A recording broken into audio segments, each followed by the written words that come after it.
Praise the Lord. आज पुन्हा एकदा गुड फ्रायडेच्या दिवशी सर्वांचं स्वागत. आज पुन्हा एकदा माझा विश्वास आहे रेव्हरंड मनोज तेलोरे मिनिस्ट्रीज या चॅनलच्या द्वारे आपण सर्वजण आशीर्वादित होत आहोत. आणि काल गुरुवारचं देखील आपण वचन ऐकलं, त्याचे अद्भुत रहस्य ऐकले.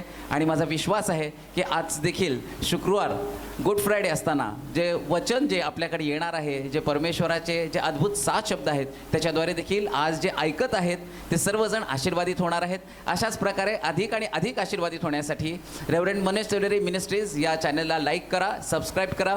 त्या ठिकाणामध्ये बेलचं आयकन आहे, ते बेलचं चिन्ह आपण दाबूयात, जेणेकरून ज्यावेळेस वचनाचे नवीन व्हिडिओ तयार होतील ते लगेच तुम्हाला बघण्यासाठी उपलब्ध होतील. त्या ठिकाणामध्ये जो नंबर दिलेला आहे तो व्हॉट्सअप नंबर आहे. त्या नंबरवर तुम्ही तुमच्या प्रार्थना विनंत्या जर काही असतील तर त्या ठिकाणामध्ये तुम्ही सांगू शकता. त्याचप्रमाणे त्या ठिकाणामध्ये त्या नंबरवर तुमची जर काही साक्ष घडली असेल तर ती देखील तुम्ही सांगू शकता.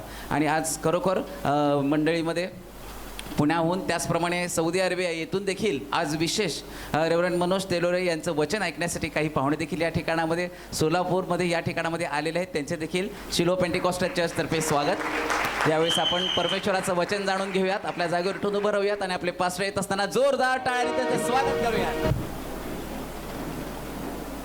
स्तुती करतो, देवाला धन्यवाद देतो आजच्या दिवसाबद्दल. साऱ्या जगामध्ये येशू ख्रिस्ताचं वधस्तंभी जाणं आणि त्याने उद्गारलेले 7 उद्गार जे जगासाठी एक रहस्य आहे. आणि प्रत्येक विश्वासणारा व्यक्ती जो प्रभू येशू ख्रिस्तावरती विश्वास ठेवतो त्याच्यासाठी एक प्रकारचं मार्गदर्शन आहे. आणि तुम्ही किती वर्ष ऐका, याच्यामध्ये तुम्हाला नाविन्य सापडणार आहे. 7 शब्द ऐकल्यानंतर परिवर्तन 100% होतच. कारण एक चोरानं एक शब्द ऐकला, हे बाप्पा यांना क्षमा कर, तर त्याच ठिकाणी चोराचं परिवर्तन झालं. एक शब्द ऐकला आणि त्याच्या आयुष्यामध्ये फक्त एकदाच त्यानं तो शब्द ऐकला बरं का. देवानं तर आम्हाला एवढी वर्ष कृपा पुरवली. परंतु चोराचे आत्मिक नेत्र उघडले आणि हा चोर म्हणतो, तू राजाधिकारणीशील, त्यास माझी आठवण कर. कशासाठी हे 7 शब्द आहेत माहिती का? तुमचे आत्मिक नेत्र उघडून तुम्हाला स्वर्ग दिसावा. जग सगळ्याला दिसतो. बायबल सांगतं जग अग्नी आणि गंधकाच्या द्वारे त्याचा नाश होणार आहे. परंतु सैतान शेवटपर्यंत लोकांना त्या नरकाकडे, त्याला असं वाटतं मी एकटा जाऊ नये, माझ्याबरोबर अनेक लोकांनी नरकामध्ये यावं. तो रात्रंदिवस खटपट करत आहे, प्रयत्न करत आहे लोकांना स्वर्गापासून दूर घेऊन जावं. परंतु चांगली गोष्ट आहे की माझा प्रभू तुमच्यासाठी माझ्यासाठी त्या वधस्तंभावरती अर्पण झाला. आणि होत असताना काल आम्ही पाहिलं, या यहुदानं येशू ख्रिस्ताला 30 रुपयाला याजकांना धरून दिलं. येशू ख्रिस्ताला धरून देणारे कोणी अन्य जातीचे लोक नव्हते. येशू ख्रिस्ताला वधस्तंभी देणारे लोक हे कोणी दुसरे तिसरे लोक नव्हते, ते यहुदी लोक, देवाच्या स्वतःचे लोक होते. 30 रुपयाला त्याला धरून दिलं. का 30 रुपयाला दिलं, 20 रुपयाला का नाही? याचं कारण आहे, गुलामाची किंमत फक्त 30 रुपये होती. गुलामाची किंमत 30 रुपये. म्हणजे येशू ख्रिस्ताला ना त्यांनी संदेष्टा मानला, ना देवाचा पुत्र मानला, परंतु त्याने त्याला गुलाम मानला आणि त्याची किंमत 30 रुपये ठरवली गेली. यहुदानं त्याची किंमत तेवढी स्वीकारली. याजक लोकांनी त्याची, ज्ञानी लोकांनी, विचारवंत लोकांनी त्याची किंमत 30 रुपये एक गुलाम म्हणून ठरवली गेलेली आहे. वाईट वाटतं ऐकताना, परंतु आज सुद्धा आम्ही येशूची किंमत तेवढीच करत आहोत. त्यानं गुलाम म्हणून आमचं काम ऐकावं, गुलाम म्हणून आमच्या समस्या त्यांनी सोडवाव्यात. येशूनं जर समस्या अडचणी सोडवल्या नाहीत, मग आम्ही त्याला देव मानायला तयार नाही. मग याजकांमध्ये आणि आमच्यामध्ये फरक काय? कोणत्या कारणासाठी तुम्ही ख्रिस्ताला स्वीकारलेले एक तारणारा उद्धार करता, स्वर्गात जाण्याचा रस्ता, का गुलाम म्हणून तुम्ही त्याला स्वीकारत आहात? प्रश्न तोच आहे. 2021 वर्षानंतर प्रश्न तोच आहे ख्रिस्ताची किंमत तुम्ही काय म्हणून चुकवत आहात? जसं यहुदानं 30 रुपये ठरवले, ते 30 रुपये स्वीकारले, पण जक्कयानं मात्र तो म्हटला त्याची किंमत काय? अर्धद्रव्य गरीबाला देतो, कोणाचं कुभांडानं घेतलं असेल चौपट परत करतो. शिमोनाच्या घरामध्ये प्रभू येशू ख्रिस्त जेवायला बसल्यावर आला, वस्त्रकोपी घेऊन आली मरिया आणि तिने त्याच्या पायावरती ओतलं. बाकीचे लोक म्हटले की एवढ्या मोठ्या पैशाची नासडी का? कारण तिला त्याची किंमत माहिती होती. प्रियांनो, त्याची किंमत तिला माहिती होती. धन्य ते लोक जे ख्रिस्ताची किंमत करतात, ज्यांना ख्रिस्त काय किमतीचा आहे ते समजतं. एका बाजूला जग असू द्या, जगाचं वैभव असू द्या, तसा मोशे म्हणतो पापाचं क्षणिक सुख भोगण्यापेक्षा देवाच्या लोकांबरोबर दुःख भोगणं बरं. ही ख्रिस्ताची किंमत असली पाहिजे. यहुदानं त्याला 30 रुपयाला विकलं.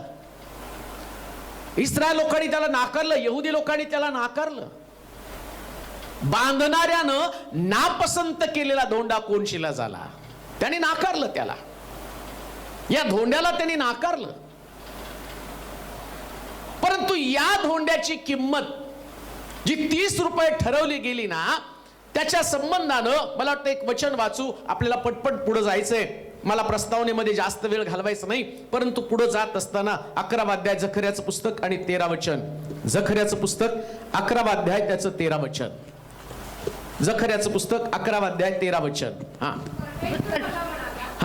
परमेश्वर मला म्हणाला, परमेश्वर मला म्हणाला, ते माझे भारी मोल ठरवले. त्यांनी जे माझं भारी मोल, काय बघा, परमेश्वर उपहासात्मक म्हणत आहे, जे त्यांनी माझं भारी मोल ठरवलं ते कुंभारापुढे, ते कुंभारापुढं फेकून दे. फेकून दे. तेव्हा ते 30 रुपये घेऊन, 30 रुपये घेऊन मी परमेश्वराच्या मी परमेश्वराच्या मंदिरामध्ये कुंभारापुढं फेकून दिले. फेकून दिलं. कशासाठी फेकून दिलं? काय कारण आहे? या 30 रुपयाचं नेमकं काय होणार आहे? 30 रुपये त्याची किंमत ठरवल्यावर आम्ही पाहतो की यहुदाला पश्चाताप झाला. त्यानं ख्रिस्त गमावला. त्याला कळालं 30 रुपयापेक्षा सुद्धा मोलवान माझा ख्रिस्त होता. पण कधी कळालं माहिती का? त्यानं ख्रिस्ताला गमावल्यावर. ख्रिस्त वधस्तंभी गेला आणि तो गेल्याबरोबर या यहुदाला फार वाईट वाटलं आणि त्यानं काय केलं? देवाच्या मंदिरामध्ये नेऊन ते 30 रुपये टाकले. आता याजक काय म्हणतात माहिती का? हे पैसे दान कोशामध्ये टाकायला नको, याच्यापासून परराष्ट्रीय लोकांना विकण्यासाठी, पुरण्यासाठी हे कुंभाराचं शेत विकत घ्या, जे जखर्याच्या पुस्तकामध्ये सांगितलं होतं. 30 रुपये किंमत ठरवा. कान देऊ नाही का? विश्वासणारे लोक, जसे यहुदी लोकांनी येशूला नाकारलं, शास्त्र सांगतं यहुदानं 30 रुपये मंदिरात फेकून दिले. याजक म्हणतात रक्ताचं मोल म्हणून 30 रुपये दान कोशामध्ये नको, तर परराष्ट्रीय लोकांना पुरण्यासाठी त्याच कुंभाराचं शेत विकत घ्या आणि तिथं परराष्ट्रीयांना पुरा. यहुदी लोकांनी त्याला नाकारलं, परंतु तुम्ही आणि जे परराष्ट्रीय लोक आहेत यांना देवाच्या राज्याचा वाटा मिळावा म्हणून 30 रुपये त्याची किंमत ठरवण्यामध्ये आली. तुमच्यासाठी सुद्धा ते एक सूचक बोध वाक्य आहे, सूचक इशारा आहे. काय इशारा? तुम्ही नाकाराल, विधर्मी लोक ख्रिस्ताला स्वीकारतील.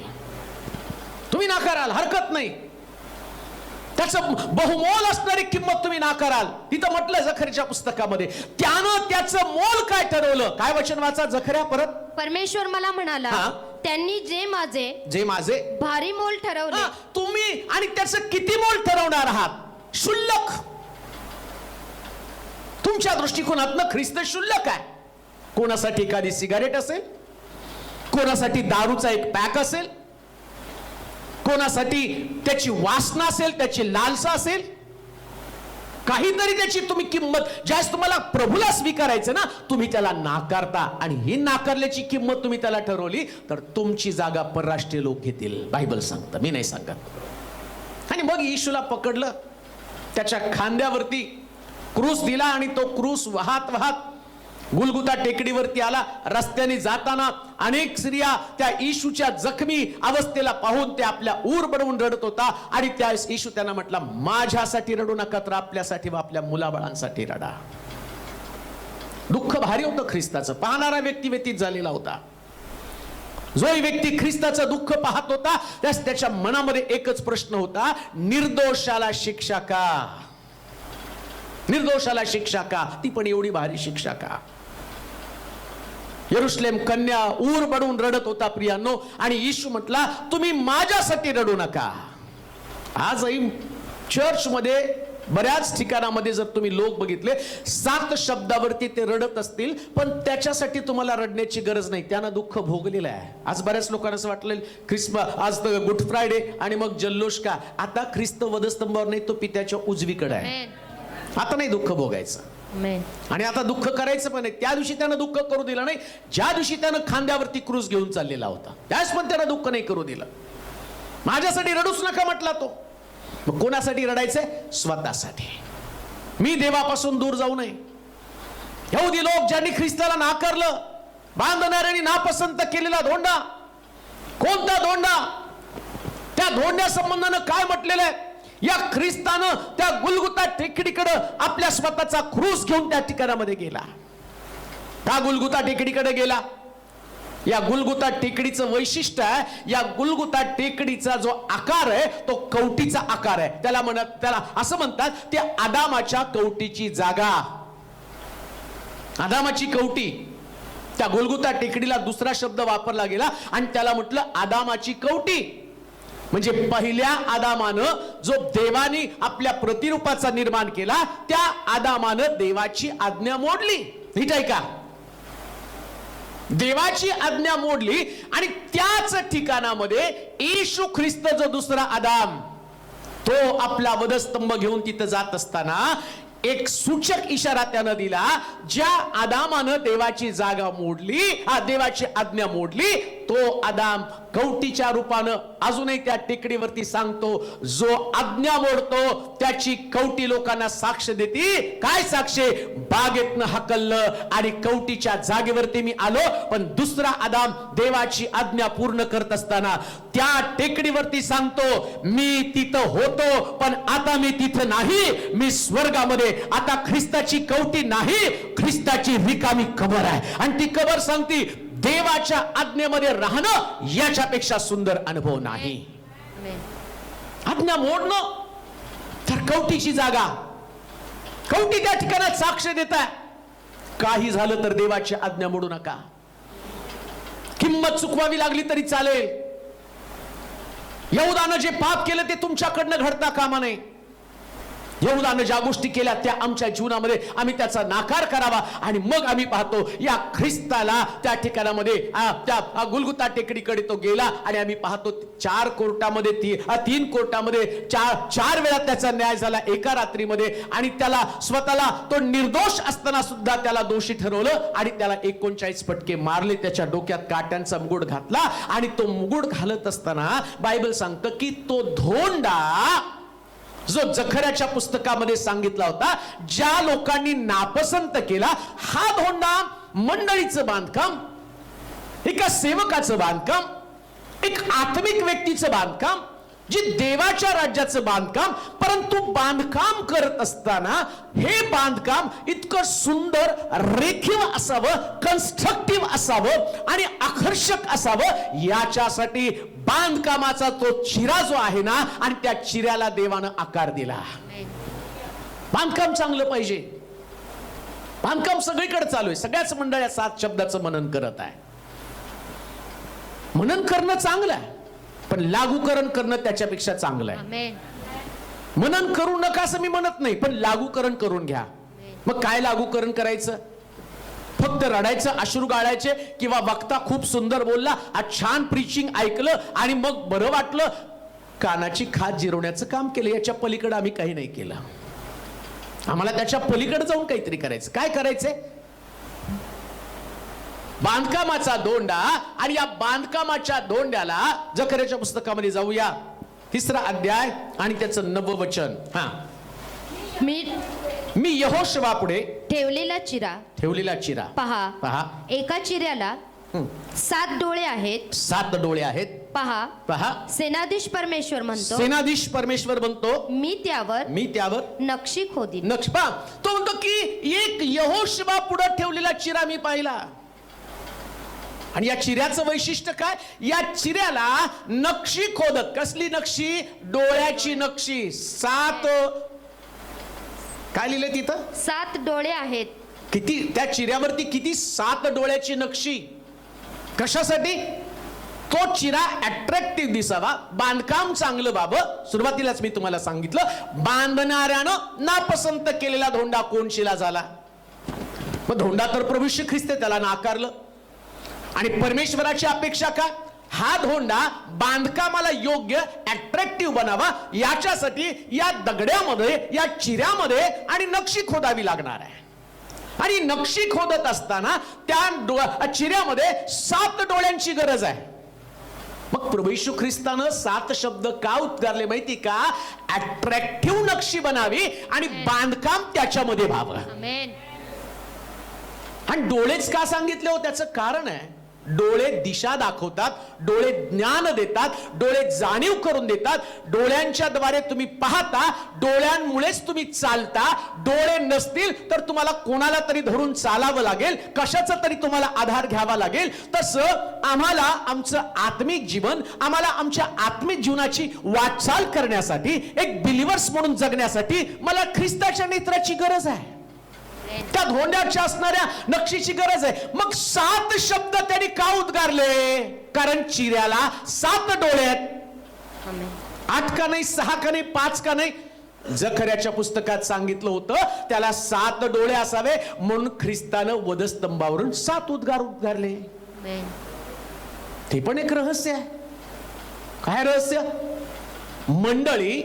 मंडळीतला व्यक्ती, सेवक, पाळक, जो ख्रिस्ताचा अनुयायी, जो ख्रिस्ताचा शिष्य आहे, त्या शिष्यानं या 7 डोळ्यातनं पाहायचं.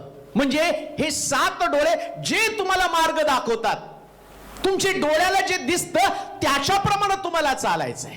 तुम्हाला तुमच्या इच्छेप्रमाणे चालता येणार नाही, तुम्हाला तुमची धार्मिकता जोपासता येणार नाही. म्हणून ख्रिस्तानं या वधस्तंभावर 7 उद्गार उद्गारले. आणि हे 7 डोळे आहेत जे जखर्याच्या पुस्तकामध्ये सांगितलेले आहेत. बाकीच्या बऱ्याचशा गोष्टी आहेत ज्या युट्यूबवरती आपण पहिला भाग म्हणून टाकलेला आहे, तर त्याच्यात तुम्ही ऐकू शकता, जे मला इथं सांगता येणार नाही, कारण सांगितलं तर बराच वेळ जाईल. परंतु हे 7 उद्गाराचं मनन आम्हाला करायचं आहे, म्हणजे त्याची दिशा आम्हाला समजणार आहे.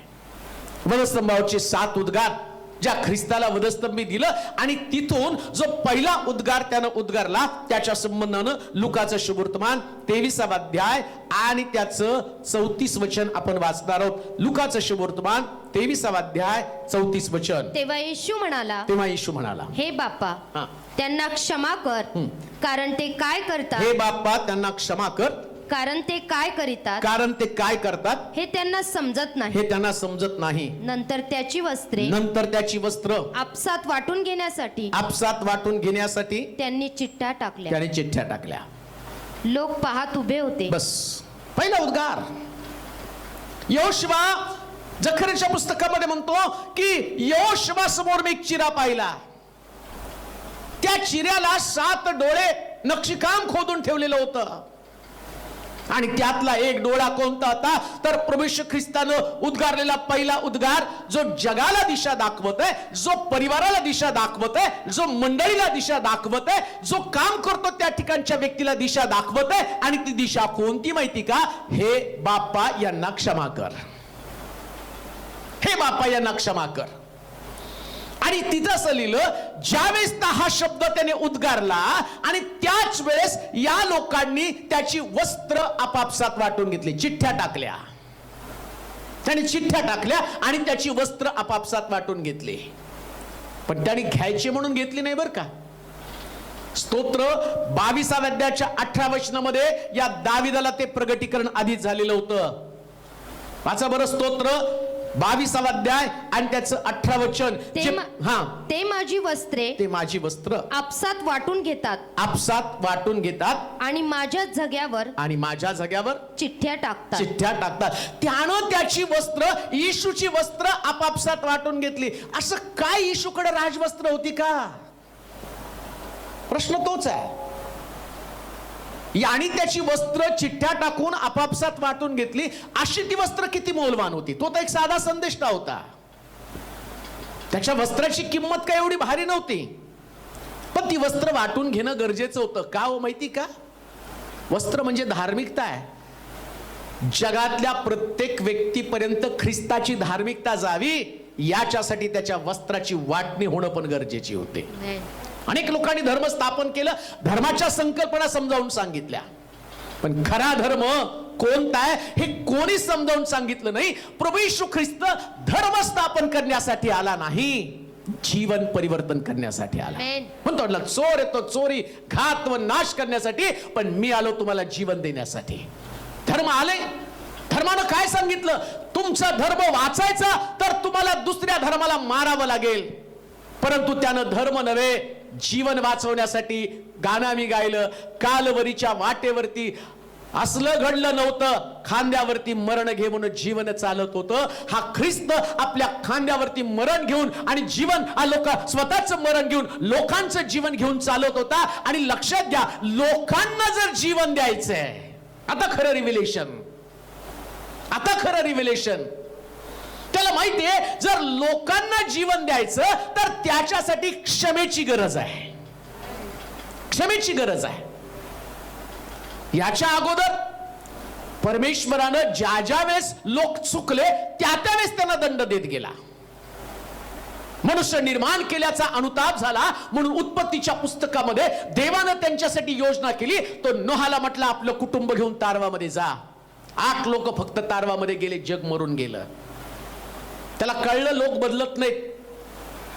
तारवातनं नोहा बाहेर पडल्याबरोबर नीतिमान मनुष्य नीतिमान असल्यामुळे तो तारवामध्ये गेला, पण तारवातनं बाहेर पडल्याबरोबर दारूनं झिंगला, उघडा नागडा तिथं पडला. आणि देवाला कळलं, वाचवलं तरी कुणाला? 8 लोकांपैकी पुन्हा पाप. मला हा प्रश्न पडतो, सगळं जग संपलं त्याच्यावर पाप पण संपायला पाहिजे होतं. 8 नीतिमान लोक राहिल्यावर नीती जगामध्ये जायला पाहिजे होती, पण नीती नव्हती. देवाला कळालं, अरे जे या जगाचा नाश करून काही फायदा नाही. मग देवानं पुन्हा त्या स्वर्गामध्ये आकाशामध्ये एक इंद्रधनुष्य तयार केलं. म्हटलं इथून पुढे माणसाचा मी समूळ नाश करणार नाही. त्यानंतर मी पाहतो सदोम गोमोरामध्ये आला, सदोम गोमोराचा पण नाश केला. नाश करून कोणी सुद्धा बदललं नाही. मग देवानं क्षमा घेऊन येशूला जगामध्ये पाठवलं. आणि येशू आल्यावर प्रत्येक वेळेस त्याचं वाक्य काय होतं माहिती का? जा तुझ्या पापांची क्षमा करण्यात आली. म्हणून त्याला येशूला लोक चिडत होते, शास्त्री आणि पुरुष. ते म्हणले तुला क्षमेचा अधिकार कोणी दिलेला आहे? त्याला माहितीये क्षमा केल्याशिवाय आरोग्य मिळू शकत नाही. पाप क्षमा केल्याशिवाय आरोग्य नाही मिळत. काल पण आम्ही वचन ऐकलं, अयोग्य प्रकारे कोणी खातो व पितो तो आपणावर दंड उडवून घेतो. जो अयोग्य प्रकारे भाकर खातो, तुमच्यामध्ये कित्येक निद्रित आहे. काही लोक मेलेले आहेत कारण अयोग्य प्रकारे भाकर खाल्लेली आहे, दंड ठरलेला आहे. परंतु दंडापेक्षा प्रभूला माहिती होतं लोकांना क्षमेची गरज आहे. कान देऊ नये का? ख्रिस्ती जीवन, ख्रिस्त सिद्धांत आम्हाला शिकवतो प्रत्येक व्यक्तीनं क्षमा करणं गरजेचं आहे. किती मोठा अपराधी असू द्या, किती मोठा गुन्हेगार असू द्या, पण ख्रिस्तानं काय सिद्धांत मांडला? हे बाप्पा यांना क्षमा कर. आणि क्षमा का करायची माहिती का? 100% तुम्हाला तुमच्या विरोधामध्ये जाणारे आणि तुम्हाला त्रास देणारे लोक काहीतरी चुकीचं करत आहेत. ते योग्य लोक नाहीयेत. जसं मी पाहतो योसेफ चांगला नीतिमान मनुष्य आहे, त्याला पण त्रास दिला, त्याला पण त्रास दिला. दानियल किती चांगला मनुष्य आहे, देवाचं आधार करणारा, देवावरती विसंबून राहणारा व्यक्ती, त्याला सुद्धा मी पाहतो सिंहाच्या गुहेमध्ये टाकलं. शद्रक मेषक अबेदनगो नीतिमान आणि पुरुष, त्यांनी कुणाचं अहित केलं नाही, त्याला सुद्धा आम्ही पाहतो की आणि भट्टीमध्ये टाकण्यात आलं. म्हणजे जगामध्ये चांगल्या लोकांना नेहमी लोक त्रास देणारे लोक आहेत, परंतु आमचं जीवन ख्रिस्तानं जसं सांगितलं हे काय करतात ते त्यांना कळत नाही. कान देऊ नये का? तुम्हाला त्रास देणारा व्यक्ती तुमच्या दृष्टिकोनातनं तो वाईट असेल, परंतु त्याला तुम्हाला क्षमा करायची. का क्षमा करायची? तो काय करतो ते त्याला कळत नाही, कारण त्याला माहित नाही. जो त्रास देतो, जसं मी पाहतो ज्या दानियेलला सिंहाच्या गुहेमध्ये टाकत असताना ज्या लोकांनी त्यांना टाकलं त्यांना माहित पण नव्हतं ते काय करत आहे. त्यांना हे माहित नव्हतं दानियल सिंहाच्या गुहेतनं बाहेर येईल आणि आम्हाला तिथं जावं लागेल आणि दानियल वाचेल, पण आमचं काय? त्यांचा विचार टेम्पररी होता, त्यांचा विचार तात्पुरता होता. देवाचे प्रिय लोक, देवानं पण या जगात आम्हाला तात्पुरतं ठेवलेलं आहे. बायबल सांगतं या जगात तुम्ही उपरे आणि प्रवासी आहात आणि प्रवासामध्ये क्षमा करायला शिका, कारण आमचा प्रवास संपेल त्यास आम्ही पित्याच्या उजवीकडे असू. आणि जे लोक आता तुम्हाला त्रास देत आहे, आता तुमच्या आणि तुमच्या मनाच्या विरोधात वागत आहे, कदाचित ते तुमच्या आणि तुम्हाला संकटामध्ये टाकत आहे, प्राणाची किंमत तुम्हाला चुकवावी लागत असेल, तुमचं नुकसान होत असेल, जसं या लोकांनी आणि ख्रिस्ताचं नुकसान केलं, त्याचे हालहाल केले, कोणाला क्षमा केली? ज्यांनी ख्रिस्ताला वधस्तंभी दिलं, ज्यांनी काट्यांचा मुकुट घातला, ज्यांनी त्याची पाठ सोलून काढली, ज्यांनी त्याच्या मस्तकी मारलं, जे त्याच्या तोंडावरती थुंकले, ज्यांनी त्याचा अपमान केला, परंतु तू काय म्हणतो? हे बापा, यांना क्षमा कर, यांना क्षमा कर. देवाचे प्रिय लोक, नुसतं उपदेश ऐकायचं नाही, तर तो हृदयामध्ये शिरवायचा, हृदय परिवर्तन करायचं, जीवन परिवर्तन करायचं. आणि हे करत असताना तुमच्या अंतःकरणात ख्रिस्ताची प्रीती आल्याशिवाय तुम्ही क्षमाच करू शकत नाही. म्हणून प्रभूनं प्रार्थना शिकवताना, शिष्यांना प्रार्थना शिकवताना म्हटली, जसे मी आपल्या अपराधांची क्षमा करेल तसे तूही माझे अपराध मला क्षमा कर. क्षमा न करणारा ख्रिस्ती व्यक्ती असू शकत नाही. क्षमा न करणारा ख्रिस्ती व्यक्ती असू शकत नाही. 7च्या 70 वेळा तुम्हाला क्षमा करावीच लागणार आहे. याचा अर्थ असा नाही की गुन्हेगाराने 7च्या 70 वेळा गुन्हे करावेत. एक गोष्ट ध्यानात ठेवा, एक वचन वाचा म्हणजे तुम्हाला त्यातनं समजेल. मार्काचं शुभवर्तमान 11वा अध्याय 24 पासून 26 पर्यंतची वचनं वाचा. मार्काचं शुभवर्तमान 11वा अध्याय 24 ते 26 वचन. म्हणून मी तुम्हाला सांगतो, म्हणून मी तुम्हाला सांगतो, तुम्ही प्रार्थना करून जे काही मागाल ते आपल्याला मिळालेच आहे, ते आपल्याला मिळालेच आहे असे विश्वास धरा, म्हणजे ते तुम्हाला मिळेल. आणखी जेव्हा तुम्ही जेव्हा प्रार्थना करा, जेव्हा प्रार्थना करता, उभे राहता, तेव्हा तुमच्या मनात कोणाविरुद्ध काही असेल तर त्याची क्षमा करा. पहिल्यांदा तुम्हाला प्रार्थना करण्याच्या अगोदर क्षमा आली पाहिजे. प्रार्थना खूप येतात हो, 2 तास 3 तास 4 तास 5 तास मी प्रार्थना करेल. येशू ख्रिस्ताचं जीवन प्रार्थनाशील होतं म्हणून तो क्षमाशील होता असं नाही, तो क्षमाशील होता म्हणून तो प्रार्थना करत होता. कसा प्रार्थना करू शकला? मला नवल वाटतं, कोणी जर म्हणतं मी 2 तास प्रार्थना करतो आणि वर्षानुवर्ष क्षमा करत नाही, तर कसं शक्य आहे? How is it possible? कसं शक्य आहे? कसे मतभेद असू शकतात? कसं कुटुंबामध्ये भेद असू शकतो? कसं मंडळीमध्ये भेद असू शकतो? आणि किती वर्ष आम्ही क्षमेचा संदेश ऐकलेला आहे, किती वर्ष आम्ही क्षमेविषयी बोललेलो आहे, किती वर्ष आम्ही क्षमा केलेली आहे. दुसऱ्या भाषेमध्ये म्हणेल, क्षमा न करता प्रार्थना करण्याची डेअरिंग तुम्ही करू तरी कशी शकता? इथं लिहिलंय, वाचा बरं परत. आणखी जेव्हा प्रार्थना कराव्यास उभे राहता, तेव्हा तुमच्या मनात कोणाविरुद्ध काही असेल तर त्याची क्षमा करा.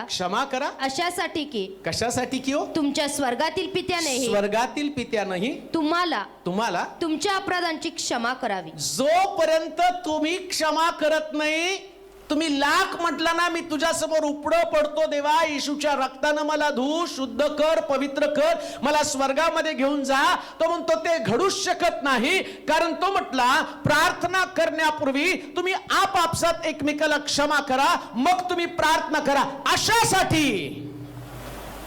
कशासाठी? तुमच्या बापानं तुम्हाला क्षमा करावी, अशासाठी तुम्हाला क्षमा करायची. कशाला क्षमा करायची? तुमच्या बापानं क्षमा करावी. आमचं जीवन आहे नेहमी त्या कर्जदारासारखं आहे. 1.25 लाख रुपयाचं कर्ज. राजा म्हटला याला उचला, याने कर्ज फेडलं नाही आणि याला जेलमध्ये टाकून द्या. तो गयावया करायला, हातपाय जोडायला लागला. महाराज मला माफ करा, मी फेडू शकत नाही. आणि त्यानं गयावया केल्यावर माझी बायको आहेत, माझी लेकरं आहेत, राजाला दया आली आणि राजाने त्याला सोडलं. आणि दुसरीकडे आम्ही पाहतो की 100 रुपये ज्याचं देणं होतं त्याने त्याला पकडलं, त्याची गच्ची पकडली, त्याची बायको लेकरं त्याने अंधारे कोठड्यामध्ये टाकून दिली.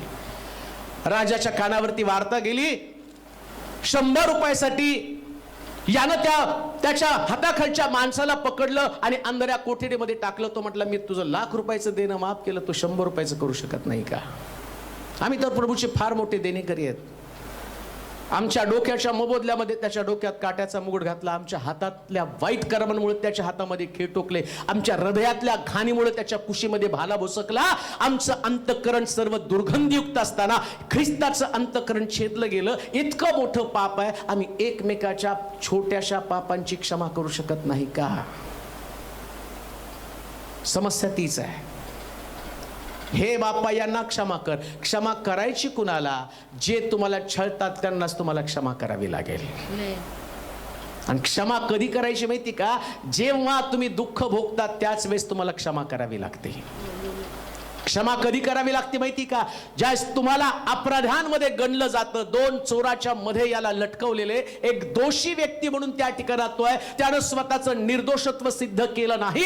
लक्षात घ्या, ज्यावेळेस तुम्ही दोषी असता, लोकांसमोर तुम्ही दोषी असतात, तुमच्यावरती चुका लादल्या जातात, त्यावेळेस रडत बसू नका तुम्ही. आणि त्या ठिकाणामध्ये असं म्हणू नका की आता मला कोण निर्दोष सिद्ध करेल. नाही, स्वतःला निर्दोष सिद्ध करणारा व्यक्ती नव्हे तर ख्रिस्तासारखं क्षमा करणारा व्यक्ती बना. लक्षात ठेवा, येशू ख्रिस्त आणि पिलाताला विचारतो सत्य काय? तो ख्रिस्त सत्य सांगत नाही, कारण त्याला ठाऊक आहे या जगाला सत्याची गरज नाही, हे जग सत्य स्वीकारणार नाही. त्या जगाची आणि परिस्थिती त्याला ठाऊक होती. याच लोकांनी म्हटलं येशूला वधस्तंभी द्या, बरब्बसला सोडा. आणि त्याला माहिती होतं या लोकांना मी किती सत्य सांगितलं, 3.5 वर्ष मी सत्य सांगितलं, याने विश्वास ठेवला नाही. परंतु आता मला एक गोष्ट करावी लागणार आहे, या लोकांना मला क्षमा करावी लागणार आहे. आणि कान देऊ नये का? तुमच्या अवतीभोवती असे असंख्य लोक आहेत, तुमच्या एक क्षमेचा शब्द ऐकून न जाणो त्या चोरासारखा एखादा व्यक्ती तुमच्या क्षमेने बदलला जाईल.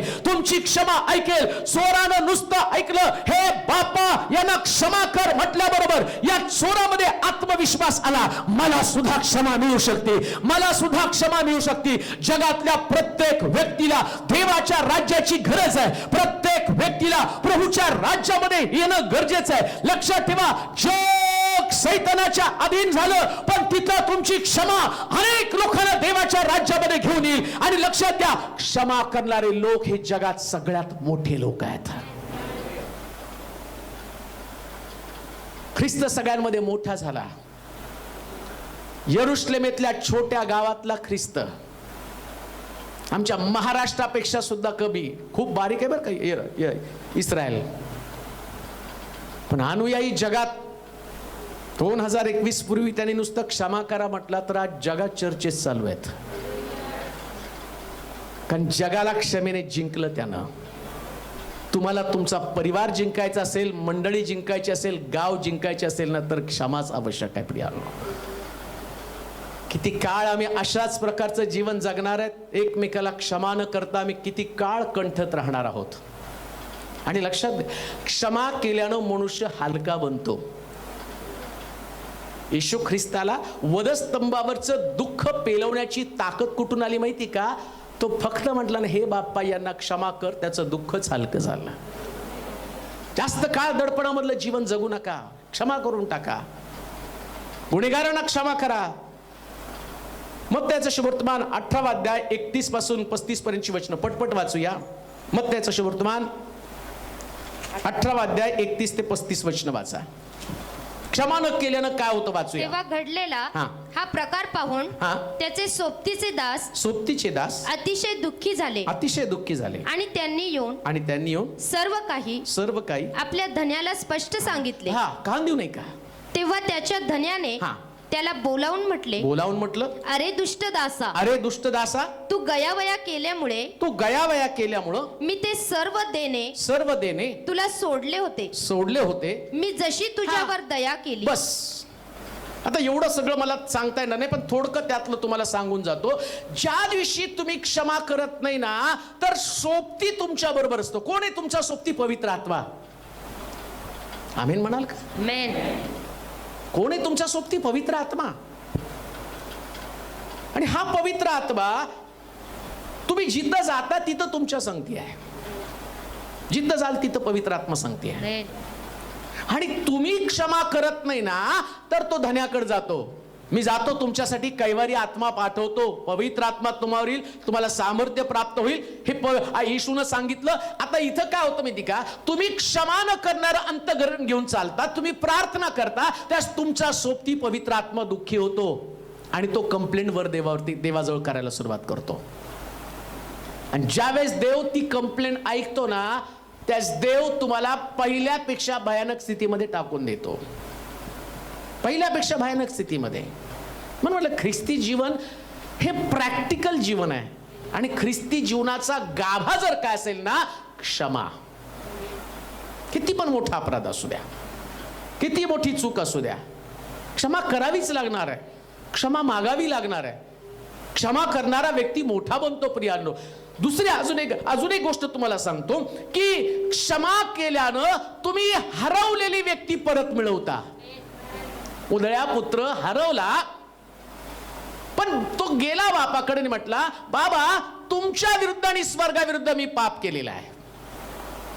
तो बापाकडे येऊन त्यांनी सुरुवातीला जे बोललात ना, माझ्या संपत्तीचा वाटा मला द्या, त्यानं संपत्तीचा, आता ते काय एवढं सगळं सांगत बसणार नाही. उधळ्या पुत्रात काय घरामध्ये भांडणं झाले, त्यांनी काय बापाला शिव्या दिला, बाप काय त्याला बोलला.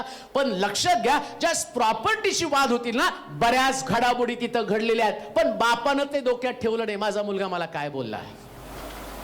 त्याला एकच माहिती होतं, माझा हरवला तो मला परत सापडलेला आहे, आणि याला क्षमा केली तर डुकराच्या शेंगा खाणार नाही, माझ्या बरोबर बसून माझा मुलगा म्हणून राहील. क्षमेनं तुम्ही त्याला त्याचं स्टेटस देणार आहात, त्याचा दर्जा देणार आहात.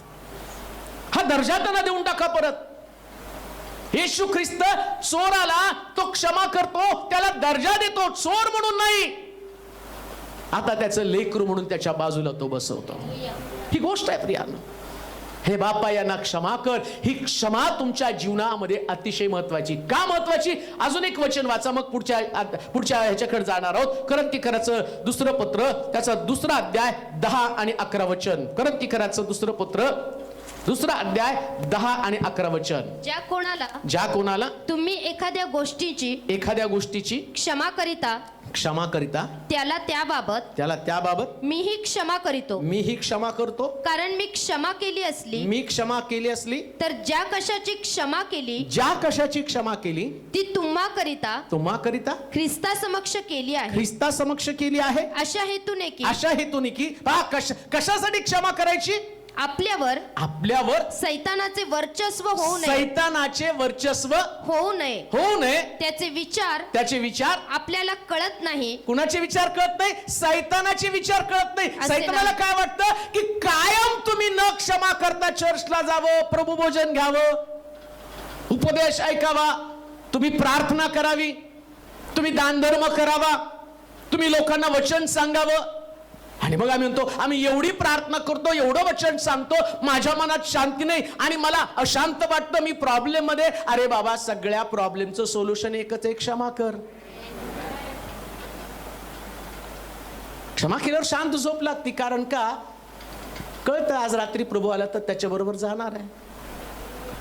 सैतान तुम्हाला बेचैन करणार आहे, अस्वस्थ करणार आहे, चेहरे तुमचे वेगळे करणार आहेत.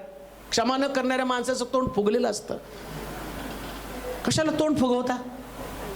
क्षमा करून फुसवा ना. हालेलुया. क्षमा करा, फ्रेश राहताल. येशू ख्रिस्ताचा चेहरा एवढा रक्ताळलेला होता, पण क्षमेनं तो उजळला प्रियांनो. त्यानं क्षमा केली आणि त्याच्या चेहऱ्यावरती एक तेज आलं. तेज चोराला दिसलं. ते निस्तेज चेहरे घेऊन जगू नका. एक तेजस्वी जीवन जगा. त्या जीवनामध्ये क्षमा आहे.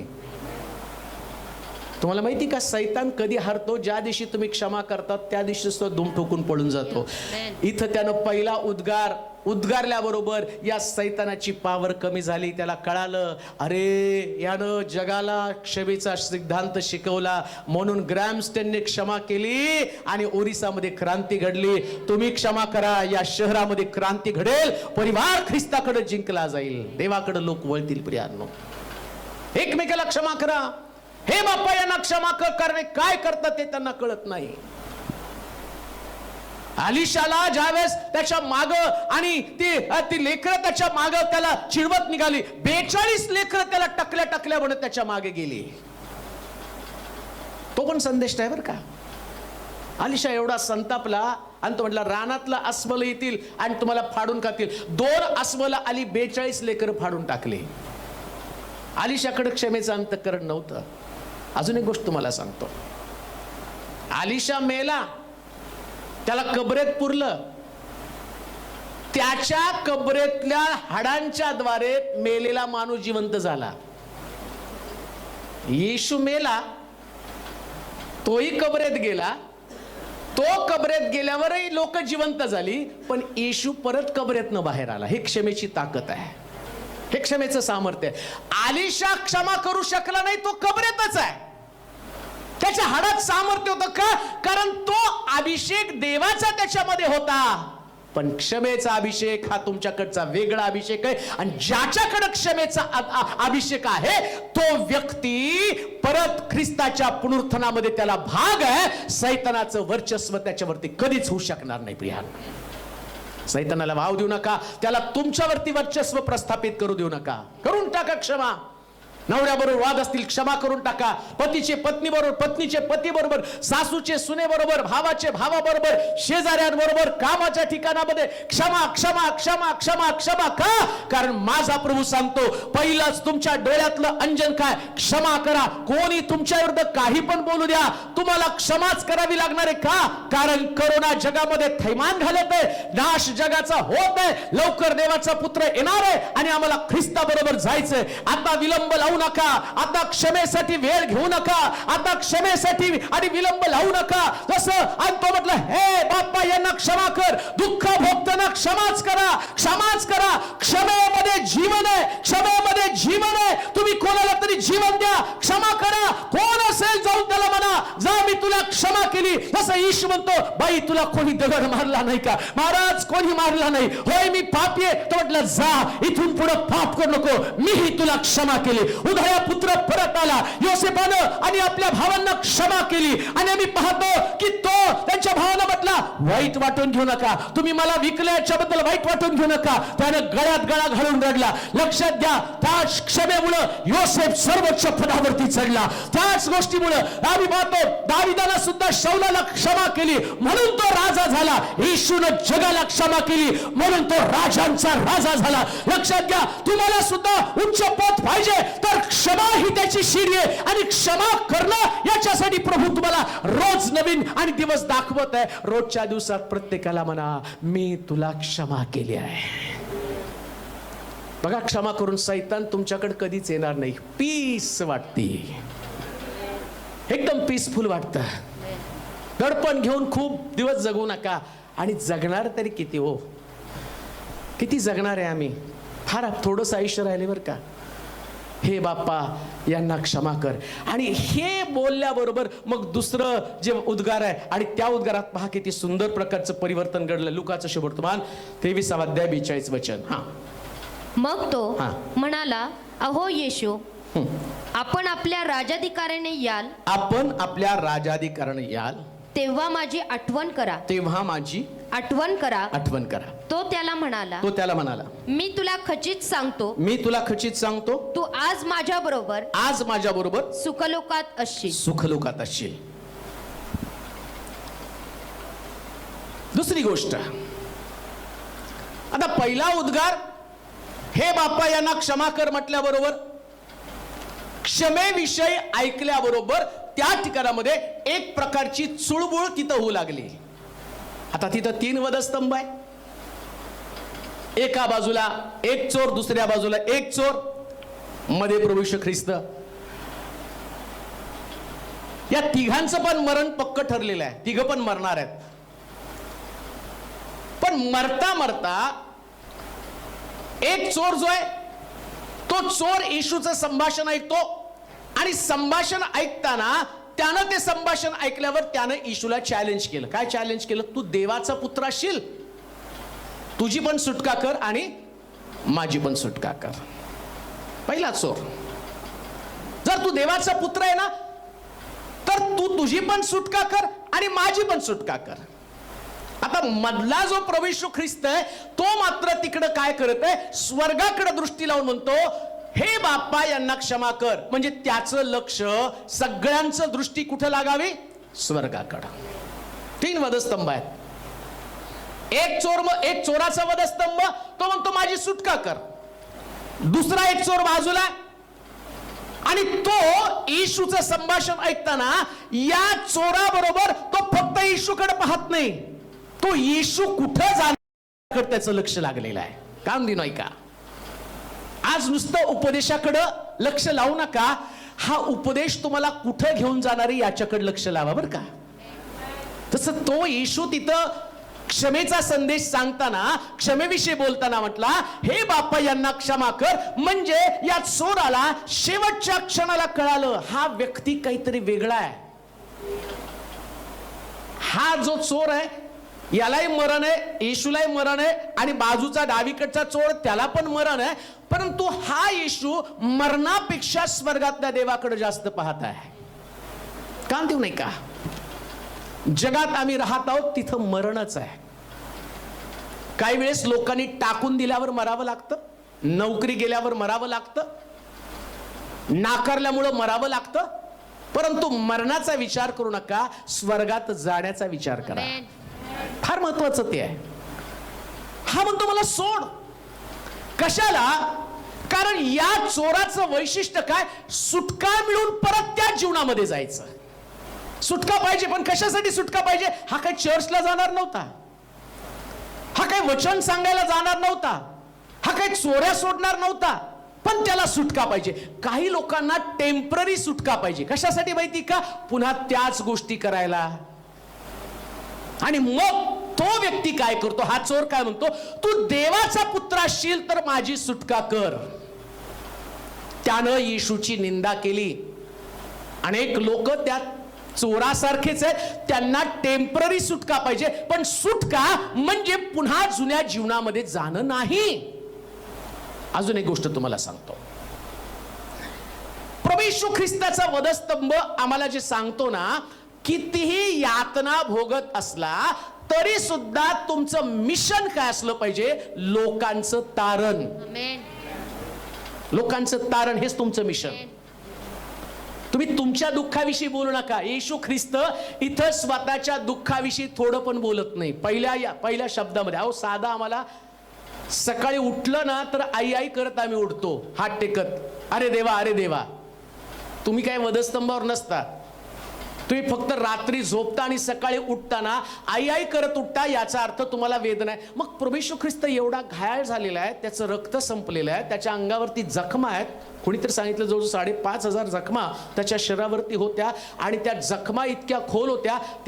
मग ते जो डॉक्टर होता, लूक जो डॉक्टर होता, डॉक्टरनी त्या जखमा तपासल्या. त्या एवढ्या खोल जखमा होत्या, कोणी त्या आणि तिथं टिकाव धरू शकला नसता. एवढ्या जखमा घेऊन प्रभू येशू ख्रिस्ताचं मिशन तो विसरला नाही. मग तुम्ही काय जखमा घेऊन जगत आहात? तुमच्या मिशन मध्ये किती लोकांना तुम्ही प्रभूकडे वळवलेलं आहे? होय तुम्ही आजारी असाल, होय तुम्ही आर्थिक प्रश्नामध्ये असाल, तुमच्या कुटुंबामध्ये वाद असतील, तुम्ही व्यक्तिगतरित्या संघर्ष करत असाल, ज्या अनुभवातनं तुम्ही चालला तो अनुभव तुमचा कठीण असेल, पण मिशन तुमचं काय? जसं ख्रिस्ताचं मिशन आहे. काय मिशन आहे? कोणीतरी जाताना सुद्धा माझ्या बरोबर स्वर्गात गेलंच पाहिजे. येशू ख्रिस्तानं वधस्तंभाला आपलं मिशन बनवलं. ती जागा, ते ठिकाण त्यानं अनेक लोकांना स्वर्गामध्ये जाण्यासाठी वापरलं.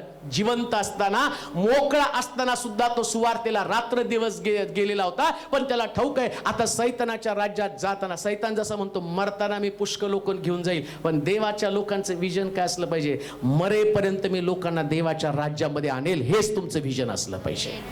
हे तुमचं मिशन असू द्या. सैतानला सैतानाच्या मिशन प्रमाणे काम करू द्या. तुम्ही सोडू नका. तुम्ही लोकांच्या तारणासाठी आणि धडपड करत राहा.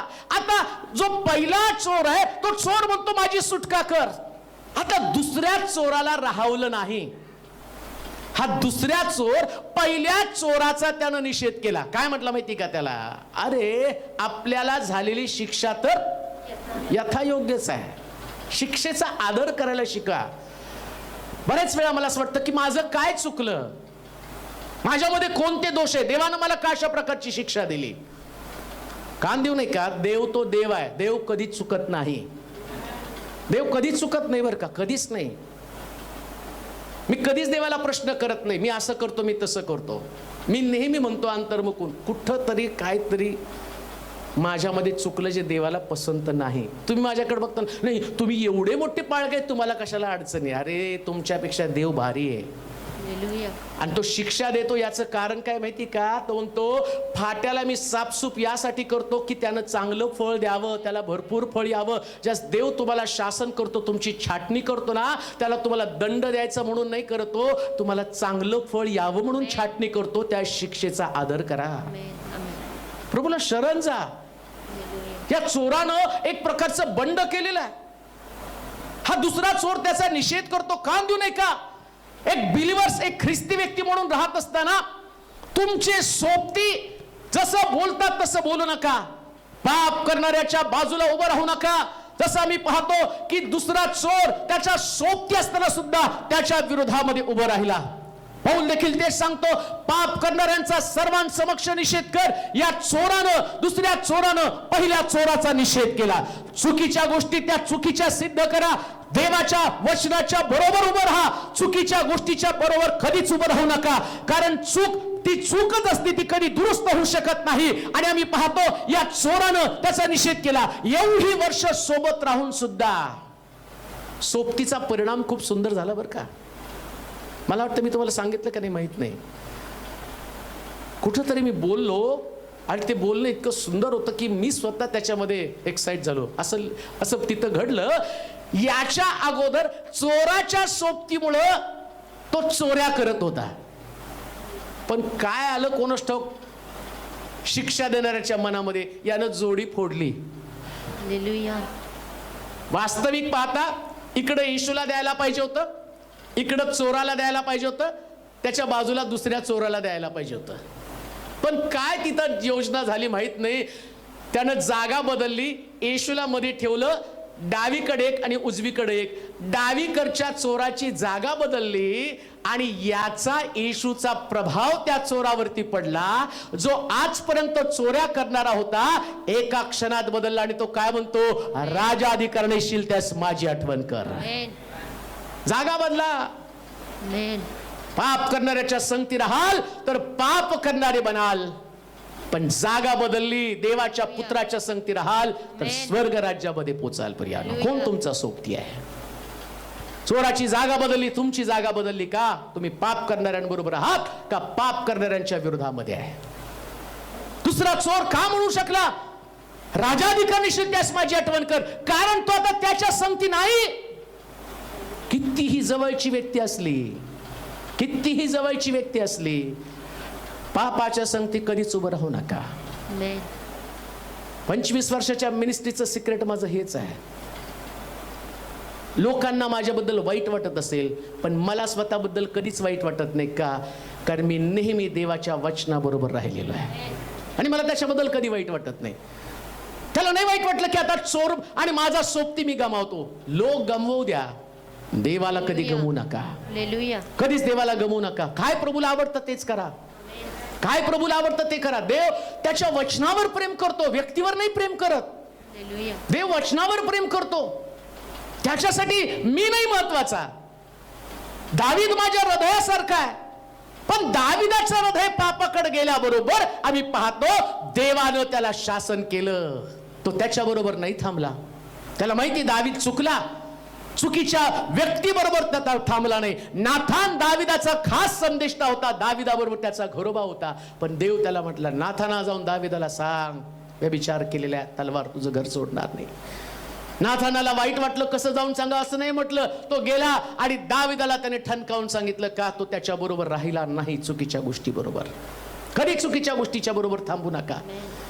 जास्त तुम्ही चुकीच्या गोष्टी बरोबर थांबाल तर कदाचित तो दुसरा चोर पण नरकामध्ये गेला असता. पण यानं येशूकडे पाहिलं, शेवटच्या क्षणाला स्वतःचं परिवर्तन केलं. कान देऊ नये का, मृत्यूला घेऊन आम्ही चाललेलो आहोत. कदाचित इथून जाल तिथं मृत्यू तुम्हाला गाठेल. माहित नाही मृत्यूचं संकट तुमच्यावरती कधी येईल, कोण त्या मृत्यूच्या चक्रामध्ये अडकून पडेल. परंतु एक गोष्ट खात्रीशीर तुम्हाला सांगतो, वचनाच्या बरोबर राहाल, देवाच्या बरोबर राहाल तर मृत्यू तुमच्यासाठी दंड नसेल, तर मृत्यू तुमच्यासाठी प्रमोशन असेल. मृत्यू तुमच्यासाठी प्रमोशन असेल. या चोराचं प्रमोशन होतं. कालपर्यंत चोराबरोबर आणि तो बंदिशाळेत गेला, कालपर्यंत चोराबरोबर त्यानं फटके खाल्ले, परंतु आता सोबत बदलल्याबरोबर त्याचं प्रमोशन झालं.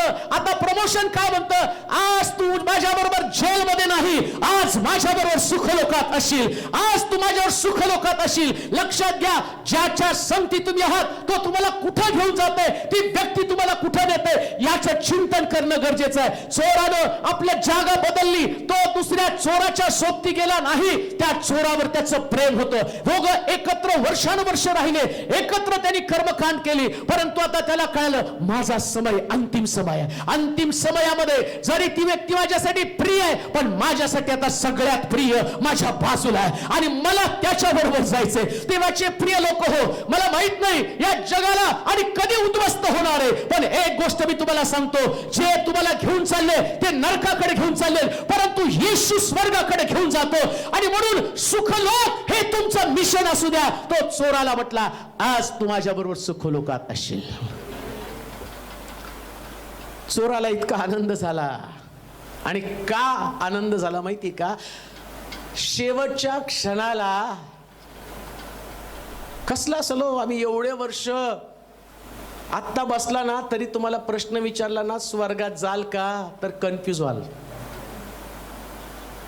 कारण काल तुम्ही ऐकलं नाही का, येशू म्हटला तुमच्यातला एक जण मला धरून देणार आहे.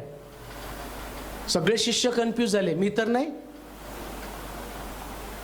मग धरून देणार तर सगळ्याला माहित होतं, पण कन्फ्यूज होते. त्यांना असं वाटलं, न जाणो सैतानाने माझा ताबा घेतला तर. प्रॉब्लेम तोच आहे, सैतान कोणत्या गोष्टीसाठी कुणाचा ताबा घेऊन कुणाचा नाश करेल सांगता येत नाही, पण प्रभू आम्हाला सार्वकालिक जीवन देणारा देव आहे. म्हणून स्वतःसाठी जगा. बरं का, स्वतःसाठी जगा म्हणजे मी म्हणतो नुसतं खायचं प्यायचं नाही, देवाच्या राज्यात जाण्यासाठी. म्हणून आम्ही पाहतो सदोम गोमोराचा नाश होता नसताना प्रभूनं सांगितलं, मागं वळून बघू नका. बघितला तर इकडं सगळे पळता पळता, लोटाची बायको माग कुकरवर गॅसवर भांडत, तसंच म्हटलं कुकर जाऊ दे खड्ड्यात, आता एवढ्या शिट्ट्या वाजतील त्या सगळ्या शिट्ट्या तुला तिथं ऐकेल, कारण सगळ्याच तिथं अग्निगंधक पडून नाशच होणार आहे. पण लोट धन्य आहे, तो फक्त स्वतःचा बचाव करत होता. त्यानं ना आपली पत्नी मागायती का लेकरं मागायतात त्याला माहिती, तो तर त्याचीच मला काही घेणं देणं नाही, मला स्वतःचा बचाव करायचा. चोराने पण स्वतःचा बचाव केला. आता तुमची वेळ, तुम्ही स्वतःचा बचाव करा. कोणी येऊ न येऊ, आणि कशाला या आडकाठ्या पाहिजे. तो यहोशुआ म्हणतो, मी आणि माझं घराण्यात परमेश्वराची सेवा करेल.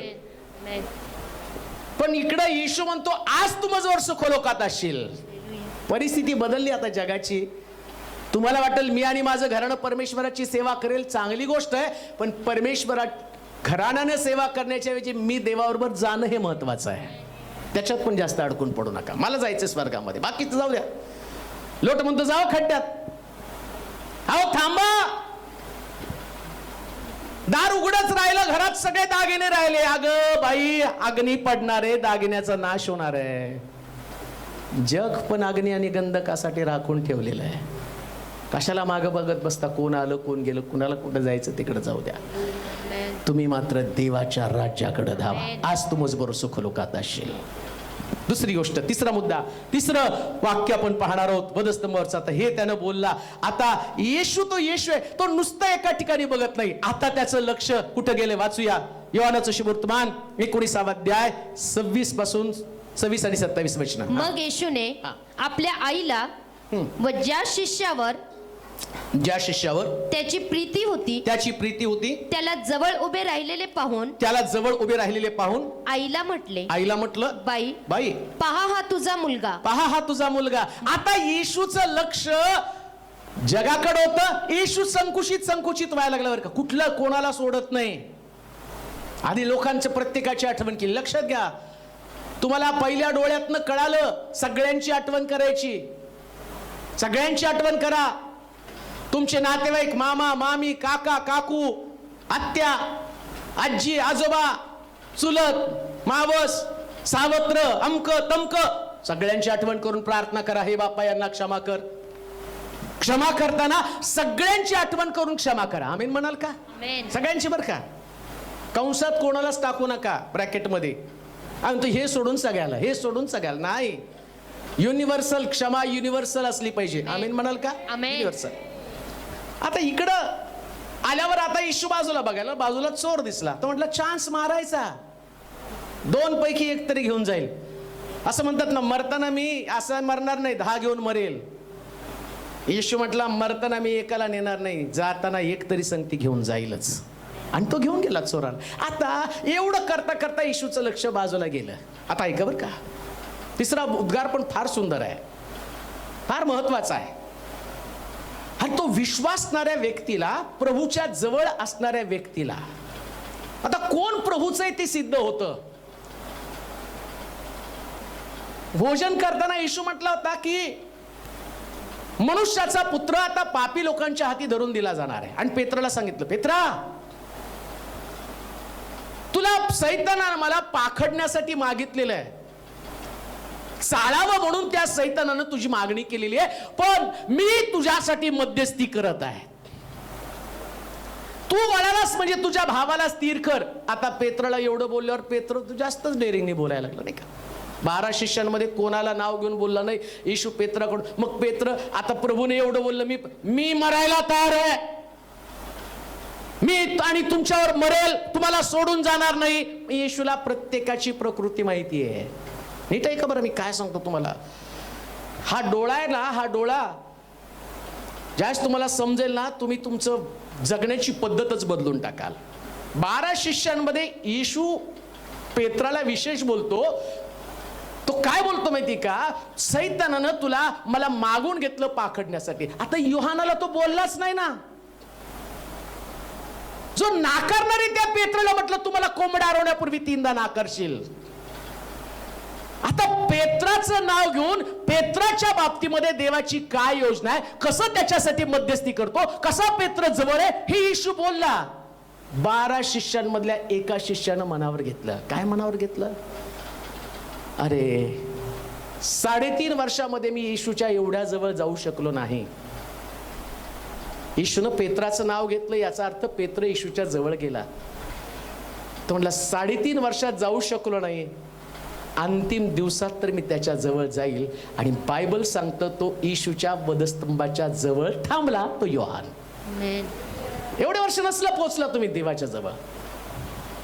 खूप वर्ष प्रभूमध्ये घालवली. जसं आम्ही पाहतो की या येशूच्या शिष्यांनी 3.5 वर्ष त्याच्या सहवासामध्ये घालवली. पण 3.5 वर्षात येशूच्या जवळ नाही जाऊ शकले. पण येशूच्या मृत्यूच्या वेळेस हा योहान येशूच्या जवळ आला. लक्षात घ्या, काम देऊ नाही का. 11तला 1 तर मेला, 10 पळून गेले, त्यातला परत 1 माघारी आला, पेत्र कामदारांमध्ये जाऊन बसला. आता यालाही सोड वाटना, पेत्रालाही सोड वाटना, कारण येशू म्हटला कोंबडा आरवण्यापूर्वी 3दा तुम्हाला. हा पेत्र पण काय करायचा असं सांगितलं. तो दुरून येशूच्या मागे चालू लागला. चालला पण दुरून, बर का, कारण त्याला काय भीती होती, मारतील. कारण तो म्हटला मी मेंढपास मारेल तेव्हा मेंढरांची. आणि पेत्रला जास्त भीती का वाटत होती, तलवार चालवली होती ना. आणि लक्षात घ्या, एकदा चूक तुम्ही केली ना, त्याच्यानंतर चुकांच्या पाठीपाठ तुम्ही चुकाच करत राहता. अजून एक गोष्ट मला काल सांगता सांगता राहिली, पण आता जाता जाता सांगतो. थोड्या वेळात मी संपवतो हे सगळं, पण जाता जाता एक गोष्ट सांगतो. येशू ख्रिस्त याच्या अगोदर कधीच म्हटला नव्हता की तुम्ही आपल्यासाठी पैसे घेऊन तलवारी विकत घ्या. कधीच म्हटलं नव्हतं बरं का. पण वधस्तंभी जाण्याच्या अगोदर तो म्हटलं, मी तुम्हाला काय सांगितलं होतं, आपल्यासाठी झोळी घेऊ नका, कमर कशात पैसे घेऊ नका, आणि पायात वाणा न घालता तुम्ही चाला, हे सगळं सांगितलं. आता मी तुम्हाला सांगतो, आपल्या कमर कशात पैसे घ्या आणि आपल्यासाठी तलवारी खरेदी करा. येशूनं पहिल्यांदा म्हटलं तलवारी खरेदी करा. मग त्याच्यातल्या दोघांनी सांगितलं, इथं आमच्याकडे 2 तलवारी आहेत. म्हणजे येशू बरोबर चालताना तलवारी घेऊनच लपून लपून ठेवल्या होत्या बरं का. चालले येशू बरोबर, पण तलवारी, नुसतं येशूनं तलवारीचं नाव काढलं रे काढलं. आमच्याकडे आहेत, हे येशूचे शिष्य आहेत, तलवारी आहेच. तसं आम्ही देवाबरोबर चालतो, पण तलवारी सारखे शब्द मात्र आमच्या म्यानामध्ये तसेच ठेवलेले आहेत बरं का. नुसतं वेळेची वाट बघतो, कधी वेळ येते आणि कधी या तलवारी पाजवतो. आता हा दुसरा भाग झाला. अजून एक महत्वाचा भाग सांगतो. आता येशूनं यांना तलवारी काय घेऊन घ्यायला सांगितल्या? एका गालात मारला, दुसरा गाल पुढे करा. मग आता तलवारीची काय गरज आहे? प्रत्येक योजना, याच्यावर मी तुम्हाला सांगितलं, इथं मला तुम्हाला आणायचंय, त्याच्यासाठी ती गोष्ट मला तुम्हाला सांगणं. देवाची प्रत्येक योजना अतिशय सुरेख आणि सुंदर असते. त्याला माहितीये एक योजना अजून आहे, याजकाच्या चाकराचा उजवा कान कापला पाहिजे. आणि शिष्याकडे तलवारीच नसतील तर कोण कापणार कान? जसं यहुदाला 30 रुपयाला विकावं लागणार होतं, तसं पेत्राला कान कापावा लागणार होता. आणि कान कापण्यासाठी तलवारीची गरज होती. आणि त्यात एक पाहिजे 2 तलवारी ठेवल्या होत्या. येशू म्हटला पुरे आहेत ना तलवारी, पुरे पुरे म्हटल्यानंतर येशूला कळलं का कापायचा होता उजवा कान. कारण उजवा कान कापल्यावर शुद्धीकरणाचा नियम आहे की उजव्या कानाच्या पाळीला कोकऱ्याचं रक्त लावायचं, उजव्या पायाच्या बोटाच्या अंगठ्याला आणि ते कुष्ठरोगी शुद्धीकरणाचं रक्त लावायचं होतं. उजव्या हाताच्या अंगठ्याला शुद्धीकरणाचं रक्त लावायचं होतं. आता प्रभू येशू ख्रिस्त याजक आहे आणि तोच कोकरा आहे. इकडं पेत्रानं येशूच्या त्या याजकाच्या चाकराचा कान कापला. येशू आला, लावून टाकला कान, शुद्धीकरण झालं. शुद्धीकरण झालं. म्हणून तो म्हटला तलवारी तुमच्याकडं असू द्या. आता इथं पण देवाची योजना काय? मरिया एका जबाबदार व्यक्तीच्या हातामध्ये सोपवायची, नीट आहे का? मग त्यानं योहानाचं नाव नाही घेतलं, ते घ्यायला पाहिजे होतं, नाही घेतलं त्यांनी. फक्त पेत्राला काय म्हटलं? पेत्रा, आणि तुला चालण्यासाठी सैतानानं मागितलं. मग योहानाला पण त्यांनी म्हटलं पाहिजे होतं. जसं तो म्हटला कोंबडा आरवण्यापूर्वी तू 3दा मला नाकारशील, तसं योहानाला त्यांनी सांगायला पाहिजे होतं, शेवटपर्यंत तू माझ्या बरोबर असशील. नाही सांगितलं का? त्याचं कारण तुम्हाला सांगतो. येशू एका जबाबदार शिष्याची ओळख करून देण्याच्या मनस्थितीमध्ये होता. त्याचा प्लॅन काय होता माहिती का? जबाबदार शिष्य शोधण्याचा समय आलेला आहे. सगळे सोडून जातील, पण जो शेवटपर्यंत माझ्या बरोबर राहील त्याला प्रगटीकरणाचं पुस्तक मी देईल, ज्याचा जग अभ्यास करेल आणि माझ्या आगमनाची बातमी जगातल्या प्रत्येकाला समजेल. 12 शिष्यांमध्ये त्याचं कोणी सापडलं नाही, पण योहान तिथं गेला आणि येशूला खात्री पटली. काय? का त्याला प्रगटीकरणाचं पुस्तक दिलं? त्याला माहितीये हे पुस्तक जसंच्या तसं फक्त हाच घेऊन जाणार आहे, तो भेळमिसळ करणार नाही. यातला काना मात्र सुद्धा इकडे तिकडे करणार नाही. कोणाला देव रिव्हिलेशन देतो, कोणाला जबाबदारी देतो? जो शेवटपर्यंत ख्रिस्ताच्या वधस्तंभाजवळ राहतो. भाई हा पहा तुझा पुत्र योहान. आज देव योहान शोधत आहे. कोणते योहान? बाकीच्यांसारखं पळून जाणारे नाही, नीट आहे का? पळून जाणाऱ्या एकावर पण देव जबाबदारी सोपवत नाही. पळून जाऊ नका बरं का. दुःख भोगा ख्रिस्ता बरोबर. हे जीवन आहे, हे जीवन आहे, हे रेव्हिलेशन आहे. थोडंसं संकट आलं की पळून जायचं, थोडंसं संकट आलं देवाचा मार्ग सोडायचा. अहो ते पळून गेले बाकीचे शिष्य. 10 पळणाऱ्या लोकांपैकी असू नका, एक योहानासारखं शेवटपर्यंत वधस्तंभाच्या पायथ्याजवळ राहा. आणि योहानाला कुणाची जबाबदारी दिली? मरियेची. मरिया म्हणजे आई, मंडळी किंवा दुसरी महत्वाची गोष्ट सांगेल, आई म्हणजे येशूचं तिच्यावर आतोनात प्रेम आहे बरं का. असं नाही नेहमी तिला तो बाई बाई म्हटलं म्हणजे त्याचं तिच्यावर प्रेम आहे असं नाहीये. आमच्या मराठीमध्ये पण आम्ही बघितलं ना, बाप पण त्या मुलीला बाई म्हणतो, बाई बाई बाई. मुलीवर खूप प्रेम असतं, तो तिला बाई म्हणतो.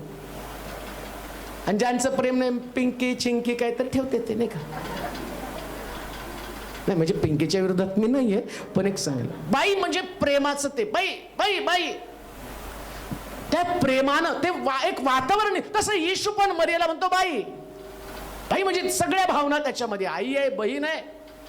तुम्हाला माहिती का, बाईमध्ये सगळ्या भावना, आई पण आहे, बहीण पण आहे. थोडी भावना तिथे एकत्र केल्या. बाई, हा पहा तुझा पुत्र योहान.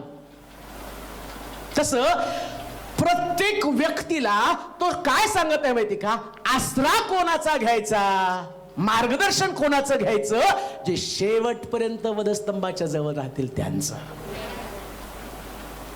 बाई, हा पहा तुझा पुत्र योहान. योहाना, ही पहा तुझी आई. म्हणून अवलंबून कोणावर राहायचं, जे शेवटपर्यंत ख्रिस्ताबरोबर राहतात तेच. बाकी कोणाचं ऐकू नका, माझं पण नका ऐकू. हा, मी जर शेवटपर्यंत ख्रिस्तामध्ये आहे, सोडलं नाही मध्ये, सोडधर करणाऱ्यांचं तर चुकून ऐकू नका. आता प्रॉब्लेम काय, कोण आज देवात आहेत बरेच लोक, 7 वर्ष सेवा केली, आता माघारी गेलो. कसं तुमचं ऐकायचं? संकट आलं आमक, मी पुष्कळ लोक, माफ करा मला, कॉल करून पुष्कळ पाळक लोक सांगतात, आता आमचं पुनरुज्जीवन झालं. दुःखाची गोष्ट आहे. अहो, ख्रिस्त स्वीकारला म्हणजे वधस्तंभ स्वीकारलेला आहे. असं नाही हा मार्ग एवढा सोपा आहे, हा त्यागाचा मार्ग आहे, खडतर मार्ग आहे, कठीण मार्ग आहे. म्हणून पेत्र पळून गेला, तुम्ही पळून जाऊ नका. योहानासारखं शेवटपर्यंत राहा. आणि जो शेवटपर्यंत राहतो, देव त्याला जबाबदारीचं काम देतो. आमेन म्हणाल का? 4थ्या वचनाकडे जाण्याच्या अगोदर एक आपण गाणं गाणार आहोत आणि मग थोडंसं उभं राहू आणि परत बसू. लवकर सोडणार आहे तुम्हाला मी, जास्त वेळ तुमचं घेणार नाही, पण 4-7 शब्द मला पूर्ण करायचे. त्याच्यामुळं एक गीत गाऊ, दानपात्र घेऊ आणि मग परत उभं राहूया थोड्या वेळ. मी तर उभाच आहे, बोलत आहे, तुम्ही ते शांत ऐकता, परंतु थोडंसं आपण देवाच्या वचनाकडे जास्त लक्ष देणं गरजेचं आहे. एक गीत आपण गाऊया.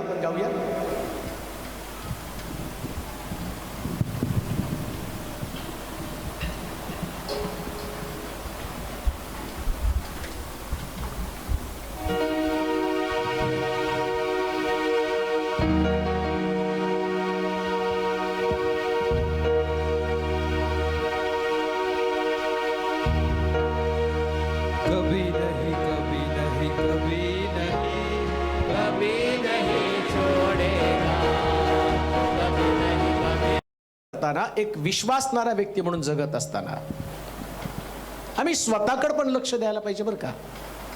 आता 4थ्या उद्गाराकडे जर तुम्ही गेला ना, मार्कचं शुभवर्तमान त्याचा 14वा अध्याय आणि त्याचं 15वा अध्याय आणि त्याचं 34 वचन. मार्क शुभवर्तमान त्याचा 15वा अध्याय आणि 34 वचन. 9व्या तासाला येशू मोठ्याने आरोळी मारून बोलला. येशू मोठ्यानं आरोळी मारून म्हटला, एलोई एलोई एलोई एलोई लमा सबकतनी. लमा सबकतनी म्हणजे माझ्या देवा माझ्या देवा तू माझा त्याग का केला. आता येशू ख्रिस्त एक विजन, एक मिशन, एक ध्येय घेऊन या जगामध्ये आला होता आणि रात्रंदिवस ते काम केलं बरं का त्यानं, अथकपणे. कधी सेवेमध्ये दमला नाही आणि त्याची सेवा आपल्यासारखी लक्झरी सेवा नव्हती. इकडं फॅन आहेत, तिकडं फॅन आहेत, तुम्ही बसलेला आहात. तो डोंगरावरती जाऊन प्रवचन करायचा आणि जाताना डोंगर चढत होता.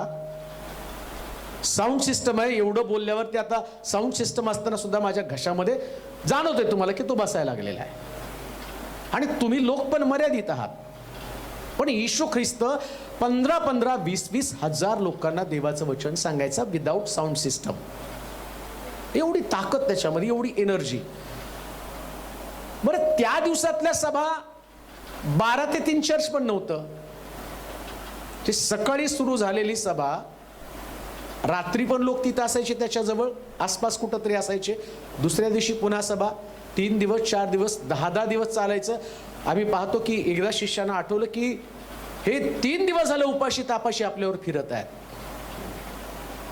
म्हणजे ज्यास आपण कन्व्हेन्शन करतो तर लोकांची सगळी तरतूद करतो, कॉन्ट्रीब्युशन करतो, लोकांचं सकाळचा नाश्ता, दुपारचं जेवण, संध्याकाळचं जेवण, आणि एवढं करून मग आपण त्याच्यात सेशन ठेवतो की त्यांना ब्रेक व्हावा. आता जसं मी तुम्हाला एक सेशन दिलं, रिलॅक्स व्हावं थोडंसं, कारण तुम्हाला त्या फॅननी झोप यायला नको, नाही का? पण त्याच तसं नव्हतं. पण हे सगळं करताना येशू खूप थकून जायचा बरं का. माणूस आहे होतो, आणि देवाबरोबरची त्याची संगती त्यानं कधीच तुटू दिली नाही, कधीच नाही. पाप तर त्याला ठाऊक नव्हतंच. बायबल सांगतो तो निर्दोष आणि निष्कलंक जीवन जगला. पण एक प्रसंग आला आणि त्या प्रसंगामध्ये त्याला कळालं, आता त्याला पहिल्यांदा दुःख जाणवायला लागलं. म्हणून मी तुम्हाला सुरुवातीला सगळं सांगितलं की तो एवढी मीटिंग करत होता, सगळीकडे जात होता, कार नव्हती, काय नव्हतं, उन्हा तानामध्ये फॅन नाही, काय नाही, वचन सांगताना कधी तो थकला नाही. पण आता वधस्तंभावर पहिल्यांदा थकला. आता पहिल्यांदा त्याचं लक्ष स्वतःकडे गेलेलं आहे. आणि स्वतःकडे लक्ष गेल्यावर त्याने पहिला प्रश्न काय केला, आता त्याच्याकडे जर तुम्ही बघितलं ना, तर त्याची 3.5 वर्षाच्या सेवेचं सगळं चित्र त्याच्या डोळ्यासमोर येत आहे. 3.5 वर्षाची त्याची मिनिस्ट्री, इतकी सुंदर मिनिस्ट्री. काना गावात त्याला लग्नाचं निमंत्रण होतं, त्या लग्नाला तो गेला. तिथं द्राक्षरस संपल्यावरती लोक त्याच्या आईकडे गेले, म्हटले मरिये द्राक्षरस संपलाय. मरिया त्या सगळ्याला येशूकडे घेऊन गेली, सांगितले यांचा द्राक्षरस संपला. बाई तुझा माझा काय संबंध? मग तो ती म्हटली हा जे सांगतो ते तुम्ही करा. मग ती गेली आणि त्यांनी सांगितलं रांजण दगडी रांजण, पाण्यानं काठोकाठ भरा. पाहिलं, चमत्कार घडला, पाण्याचे द्राक्षरस झाला. आता हजारो लोक येशूचा जय जयकार करत आहे. हजारो लोक येशूला रोज नवीन नवीन अनुयायी मिळत आहेत. 12 शिष्य मिळाले. संध्याकाळी सभा संपल्यावरती चर्चा चालत चालत एवढे इम्प्रेस शिष्य व्हायचे ना, त्यांच्यात भांडणं लागायची, उराजवळ कोण झोपायचं. पेत्र, याकूब, योहान यांची फायटिंग चालायची. पेत्र पटकन जाऊन जागा धरायचा आणि येशूच्या उरावर डोकं ठेवायचा. मिरॅकल्स, चमत्कार, सेवा वाढत आहे. पण पहिल्यांदा येशू वधस्तंभावर गेल्यावर त्याचं ऊर रिकामी होतं आणि पेत्राचं मस्तक त्याच्यावरती नव्हतं. ते चित्र त्याच्या डोळ्यासमोर आलं. मी हजारोंना जेवायला घातल्यावर, चमत्कार केल्यावर हा पेत्र येऊन माझ्या उरावरती निजायचा. माझ्या हृदयात काय चाललं हा पेत्र ओळखायचा. आता माझ्या हृदयातलं जाणणारं कोणी नाही. पण तरी सुद्धा येशू असं नाही म्हटला, पेत्रा पेत्रा तू माझा त्याग का केला. त्याला माहितीये लोक असेच आहेत, लोक असेच आहेत. ते सदैव तुमच्या बरोबर राहतील याची खात्री बाळगू नका. ते मानव आहे. आज तुम्हाला डोक्यावर घेतील, उद्या सोडून जातील. ते रहस्य, ते गुपित येशूने शिष्यांना सांगितलं आणि ते तुम्हाला आणि मला पण तोच सांगत आहे. लोक सोडून जातील याच्याबद्दल वाईट वाटून घेऊ नका. जगातली प्रत्येक व्यक्ती तुम्हाला सोडून जाण्यासाठीच आलेली आहे, सगळे जण. म्हणून येशू म्हटला ज्यावेळेस तुम्ही माझ्या मागे याल ना, त्यावेळेस तुमचे नातेवाईक तुमचा त्याग करतील, तुमचे प्रिय लोक, तुमच्या घरातले लोक तुमचा त्याग करतील. त्यास वाईट वाटून घेऊ नका. हे शिकवलं आता येशू प्रॅक्टिकल वधस्तंभावर देत आहे. जे येशूच्या माग गर्दी करत होते, ती बाई म्हणते जाते आणि याच्या वस्त्राच्या गोंड्याला स्पर्श करते. कुठे ती बाई जिने येशूच्या वस्त्राच्या गोंड्याला स्पर्श करून आरोग्य शरीरामध्ये घेतलंय? ती कुठे आहे? ती त्या जमावामध्ये नव्हती. नाईन गावामध्ये प्रवेश केल्यावरती रडणारी ती विधवा येशू त्या गावात जाऊन तिच्या तिरडीला स्पर्श करतो, मुलाला जिवंत करतो, आनंदून जाती. कुठे तो याईर या त्याच्या मुलीला जिवंत केला? एक सुद्धा त्याच्या अवतीभोवती नव्हता. पण येशूनं एका शब्दानं सुद्धा त्यांचं उच्चारण केलं नाही. कान देऊ नये का? तुम्हाला कोण सोडून जातं त्यांचं उच्चारण कधीच करू नका. पण देवानं जर तुम्हाला सोडलं तर त्याचं उच्चारण करा. सगळ्यांनी त्याग केला तर चालेल, पण देवानं तुमचा त्याग कधी करू नये, कधीच नाही. आणि ज्या दिवशी देव तुमचा त्याग करतो, वाचा बरं खाली की काय घडलंय. तेव्हा जवळ उभे राहणाऱ्यांपैकी हा. कित्येक जण हे ऐकून म्हणू लागले की हा.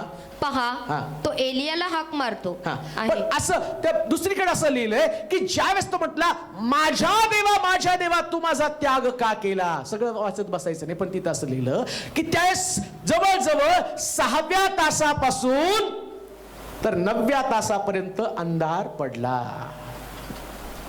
कधी? ज्यावेळेस तो म्हटला माझ्या देवा तू माझा त्याग का, तो क्षण सैतान नेमका तो क्षण हेरतो. कोणता? देवानं तुमचा त्याग केला पाहिजे. सगळ्या शक्तीनं सैतानानं आपली आता 3 शब्दापर्यंत सैतान शांत बसला बरं का.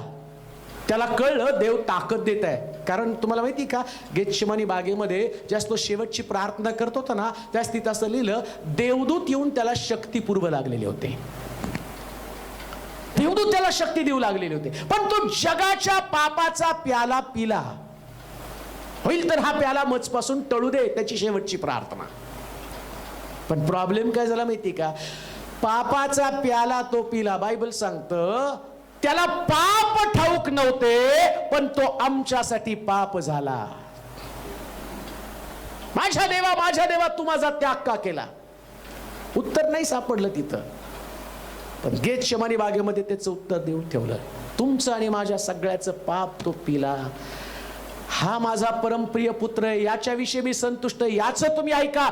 जी स्वर्गवाणी ऐकली होती, आता ती वाणी तिथं नव्हती. जी पाण्यातनं प्रभू येशू ख्रिस्त वर येताना आली होती. हा माझा परमप्रिय पुत्र आहे. आता परमप्रिय पुत्रच प्रश्न करतो, माझा त्याग तू का केला. नीट ऐका. येशू ख्रिस्त तुमच्याने माझ्यासाठी पाप झाल्याबरोबर देवानं त्याचा त्याग केला. जो ही व्यक्ती पाप करतो, जर ख्रिस्ताचा तो त्याग करेल तर तुमचाही त्याग 100% तो करणार आहे. अंजन घालतो आमच्या डोळ्यामध्ये, पापापासून दूर राहा. एक विजन देतो आमच्या डोळ्यामध्ये, पाप करणाऱ्यांच्या बरोबर देव कधीच असू शकत नाही. किती प्रार्थना करा, किती नाचा, किती गाणं गा, किती बायबल वाचत बसा, देवाला पाप आवडत नाही म्हणजे आवडत नाही. रडा, ओक्साबोक्शी रडा, पश्चाताप करा, काय नाही हो. पाप केलं की संपलं. ख्रिस्ताचा त्याग केला मग तुम्ही कोण आहे? दावीद माझ्या हृदयासारखा म्हणणाऱ्या दाविदाला पण देवानं टाकून दिलं. दावीद म्हणतो मला मंदिर बांधायचं, सगळी तजवीज करून ठेवली. नीट आहे का? त्यानं लाकडं आणली, त्यानं तांबं आणलं, सोनं आणलं, आणखी पाहतो त्यानं लोखंड आणून ठेवलं, देवदारूचे लाकडं आणून सगळ्या तुळ्यावर सगळं आणलं. देव म्हटलं दाविदा तुझ्याकडून मला मंदिर बांधायचं नाही का? रक्तपात केलेला व्यक्ती तू आहे, व्यभिचार केलेला तू व्यक्ती आहे, पाप तुमच्यामध्ये आहे, संपलं. देव तुमचा त्याग करणार आहे. येशू जगासाठी पाप झाला आणि देवानं त्याचा त्याग करून टाकलेला आहे. कधी देवाची आज्ञा मोडण्याचं महाभयानक पातक करू नका. लक्षात ठेवा, कधी कधी आम्ही डेअरिंगने पाप करतो.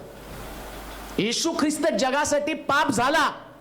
पाप करणाऱ्यानं पापाचं डेअरिंग करू नये बरं का. त्याच्यासाठी मी तुम्हाला सांगत आहे, आम्ही ढिटाईनं पाप करतो, डेअरिंग करतो पापाची. लक्षात ठेवा, पापाला डेअरिंगची गरज नाही.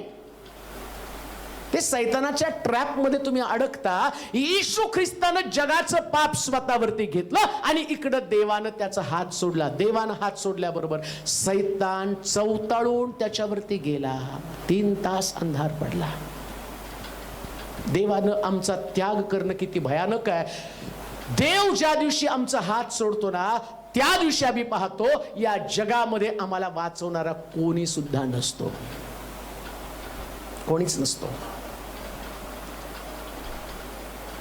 पाप ज्या दिवशी तुमच्यामध्ये येईल त्या दिवशी देव तुम्हाला सोडून देणार आहे.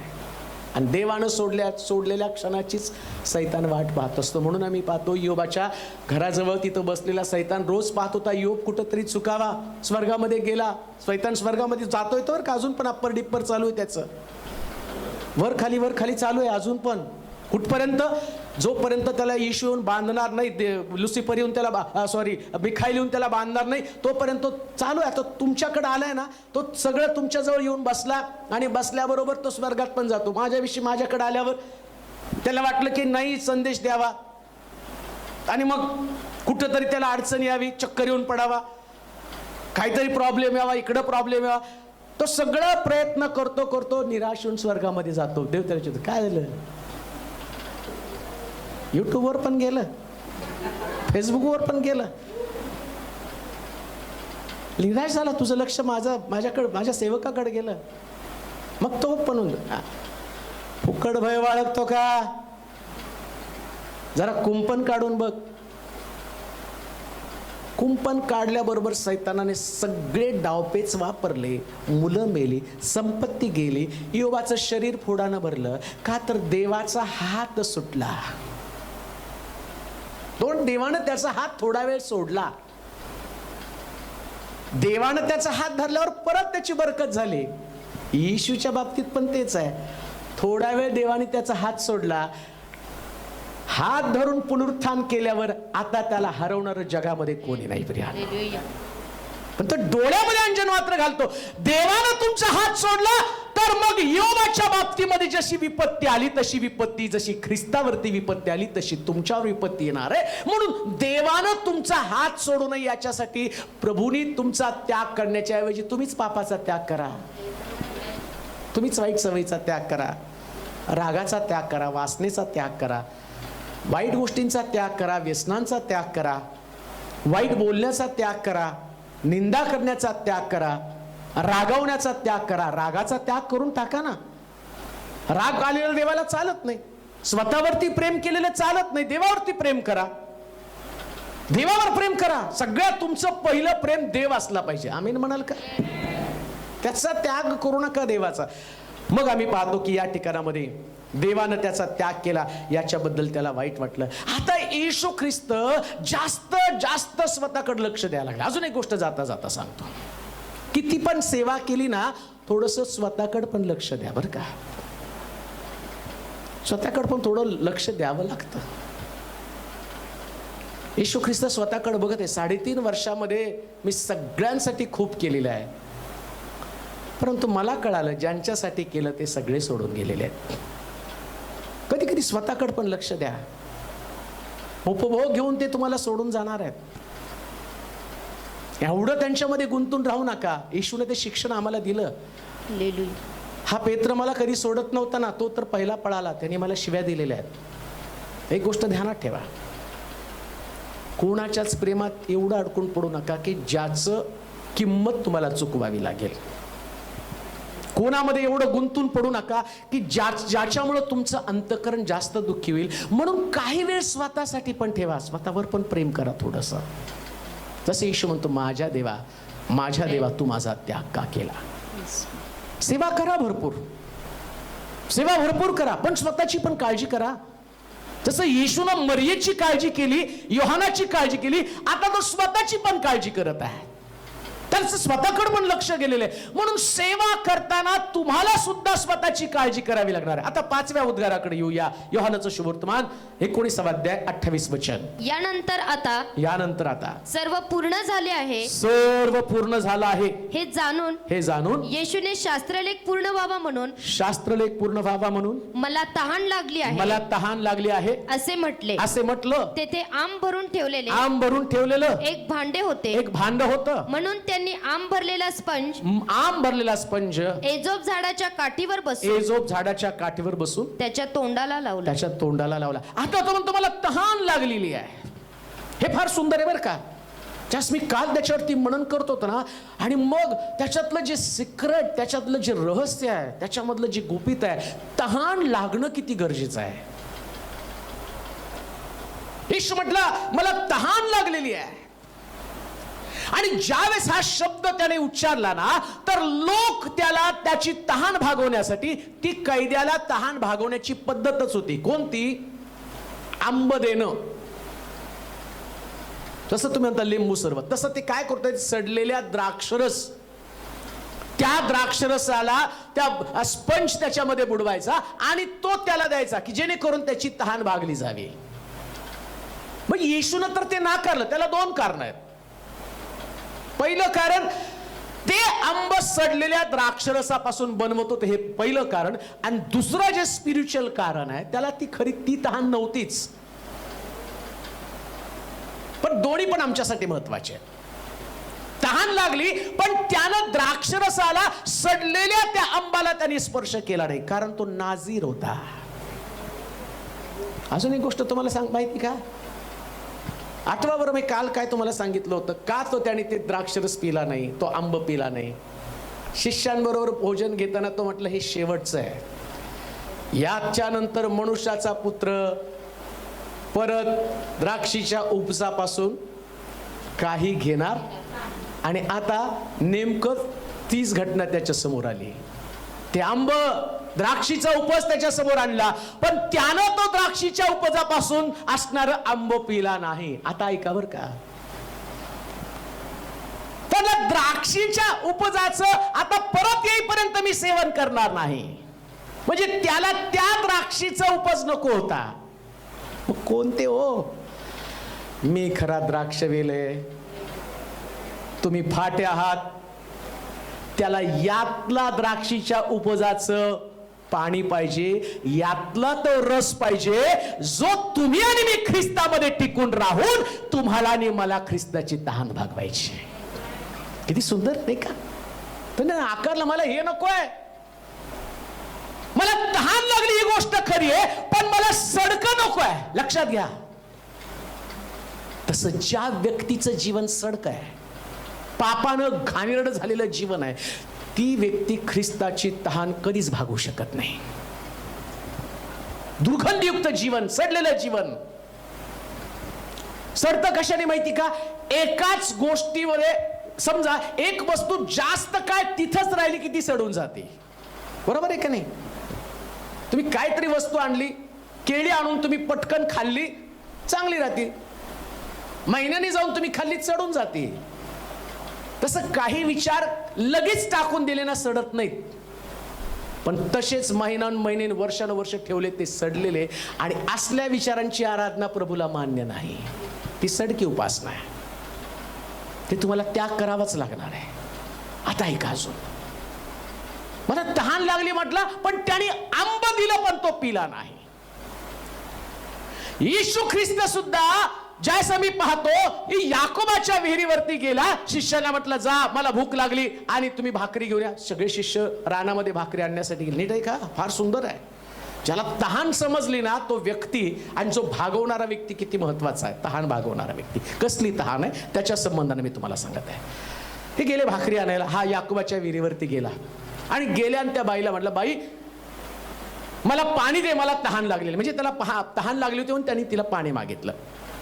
मग ती म्हटली माझ्याकडं जे आणि मी देऊ शकत नाही, कारण तुम्ही यहुदी, मी शमरुणी. बाई मी तुला कोण आहे हे समजलं असतं तर तूच मला पाणी मागितलं असतं. म्हणजे तो म्हणतो ना तहान लागली, याचा अर्थ समोरच्या व्यक्तीला ती तहान लागायला पाहिजे. तू जर मला ओळखलं असतं ना मी कोण आहे, तर तू उलट मला पाणी मागितलं असतं. तसं असणारा जमाव, योहान, मरिया, हे सगळे लोक आहेत. आणि आज तुम्ही सुद्धा या ठिकाणात आहे ना, या सगळ्याला तो एकच चॅलेंज करतो, मला तहान लागली. मग त्या स्त्रीने ओळखलं याला कोणती तहान लागली. तिने त्याला पाणी दिलं नाही, घागर तिथं टाकली आणि अख्खं ते सगळं ते नगरीला त्या ठिकाणात ती घेऊन आली. आणि तिला कळलं याला ही तहान आहे. त्याला ती पाण्याची तहान नाही, कोणती? पाप करणारी नगरी ज्यास देवाकडे येते आणि त्यांचं तारण होतं. जर ख्रिस्ताची तहान भागवायची तर आमच्या महाराष्ट्रामध्ये पाप करणारे व्यक्ती, त्याला देवाकडे आणणं गरजेचं आहे. मग चोर असेल, लुटारू असेल, व्यभिचार करणारे असतील, खून करणारे असतील, या सगळ्याला त्यांचं जीवन बदलून प्रभूकडे आणायचं. त्याला सडलेले विचारांचे लोक नको, परिवर्तित विचारांचे लोक. तो म्हटला बाई मला तहान लागली. आणि तिने हे ओळखलं याला कसली तहान लागली. अहो व्यभिचारी स्त्री ओळखते त्याला कसली तहान लागली. आम्ही एवढे वर्ष प्रभूमध्ये राहून त्याची तहान भागवली का?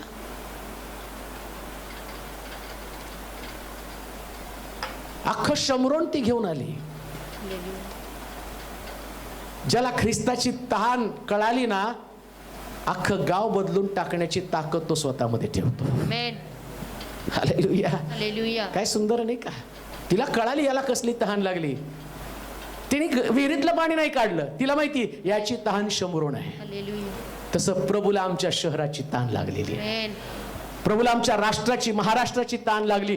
प्रभूला आमच्या देशाची तहान लागली. देशातल्या प्रत्येक व्यक्तीला ख्रिस्त कळू द्या, ही त्याला तहान लागलेली आहे. आता अजून एक गोष्ट तुम्हाला सांगतो.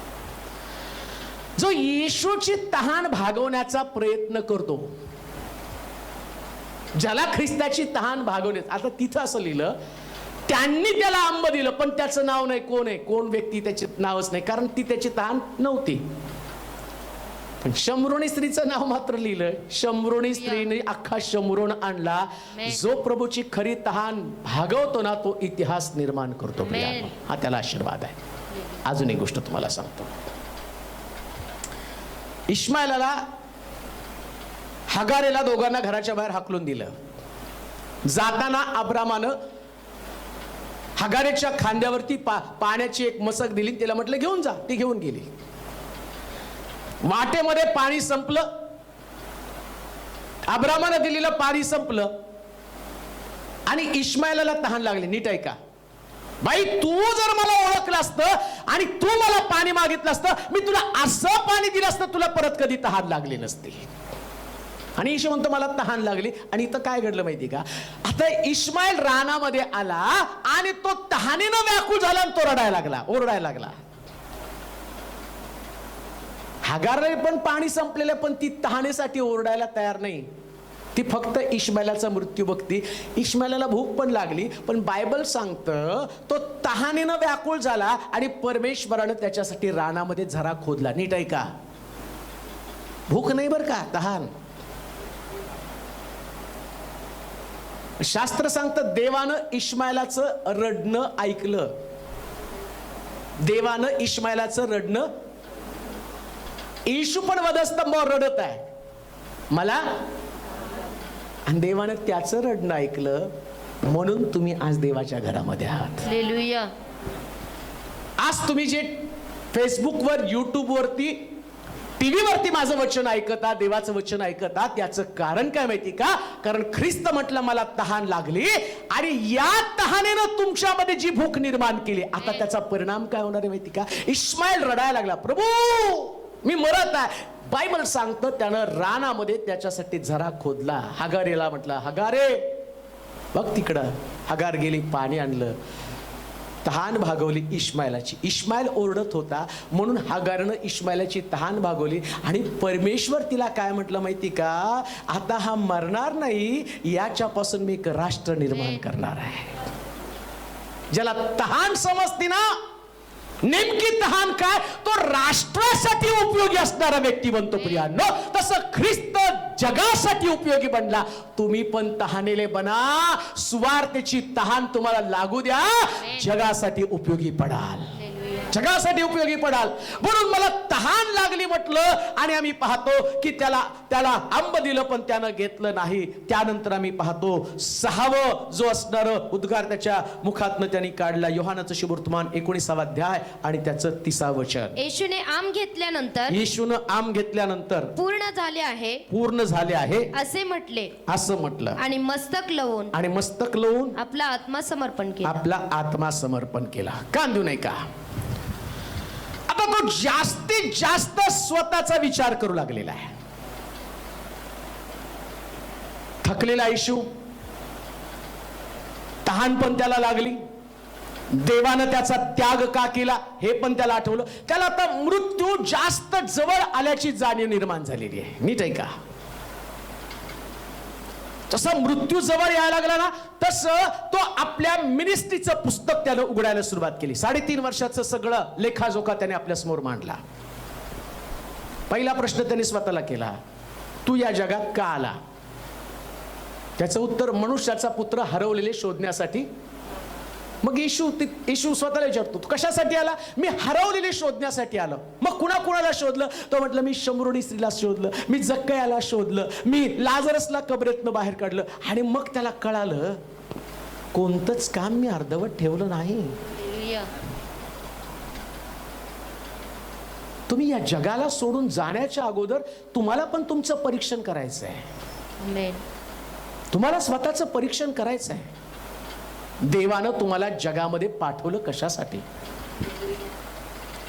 खरं बांधण्यासाठी, नोकरी करण्यासाठी, लग्न करण्यासाठी, लेकरं होण्यासाठी या विजनने देवानं तुम्हाला पाठवलं नाही. तो तुमच्या जीवनातला एक टप्पा आहे, पण तुमचा शेवट मात्र आत्मे जिंकण्यामध्ये झाला पाहिजे. देवानं ते त्या टप्प्यातले तुम्हाला दिलेले आशीर्वाद आहेत. नोकरी देवानं तुम्हाला आशीर्वाद दिलाय, घर तुम्हाला देवानं आशीर्वाद दिलेला आहे, तुम्हाला नवरा तुमची लेकरं आशीर्वाद दिलेला आहे. पण देव तुम्हाला विचारतो, हे सगळे आशीर्वाद मी तुला दिले, पण तुझं पूर्ण समर्पण आहे का? ख्रिस्ताला त्यानं अभिषेक सामर्थ्य दिलं होतं म्हणून काना गावामध्ये त्यानं पहिला चमत्कार केला आणि देव त्याच्या बरोबर असल्याचा पुरावा त्याला दिला. आता नीट आहे का? ज्यावेळेस त्याला अभिषेक मिळाला ना, तो गप्प बसला नाही. रात्रीच्या समय निकोदेमस त्याच्याकडे आला आणि विचारला, मला स्वर्ग राज्यात जावं म्हणून मी काय करावं? त्याचा अभिषेक त्याला गप्प बसू देत नव्हता. तेवढ्या रात्री त्यानं त्याला स्वर्ग राज्याचे रहस्य सांगायला सुरुवात केली. मरताना त्याला ती गोष्ट आठवत आहे, अरे वेळ मी वाया घालवला नाही, देवानं दिलेल्या एक एका क्षणाची किंमत मी चुकवलेली आहे. अभिषेक, सामर्थ्य, कृपादानं, वरदानं, या सगळ्या गोष्टी प्रभूनं मला दिल्या आणि मी त्या तंतोतंत वापरल्या. तंतोतंत वापरल्या. निकोदेमसचं पण मी परिवर्तन केलं. तो आला, त्याचे विचार बदलले गेले. आणि तो मी जक्काचं सुद्धा परिवर्तन केलं.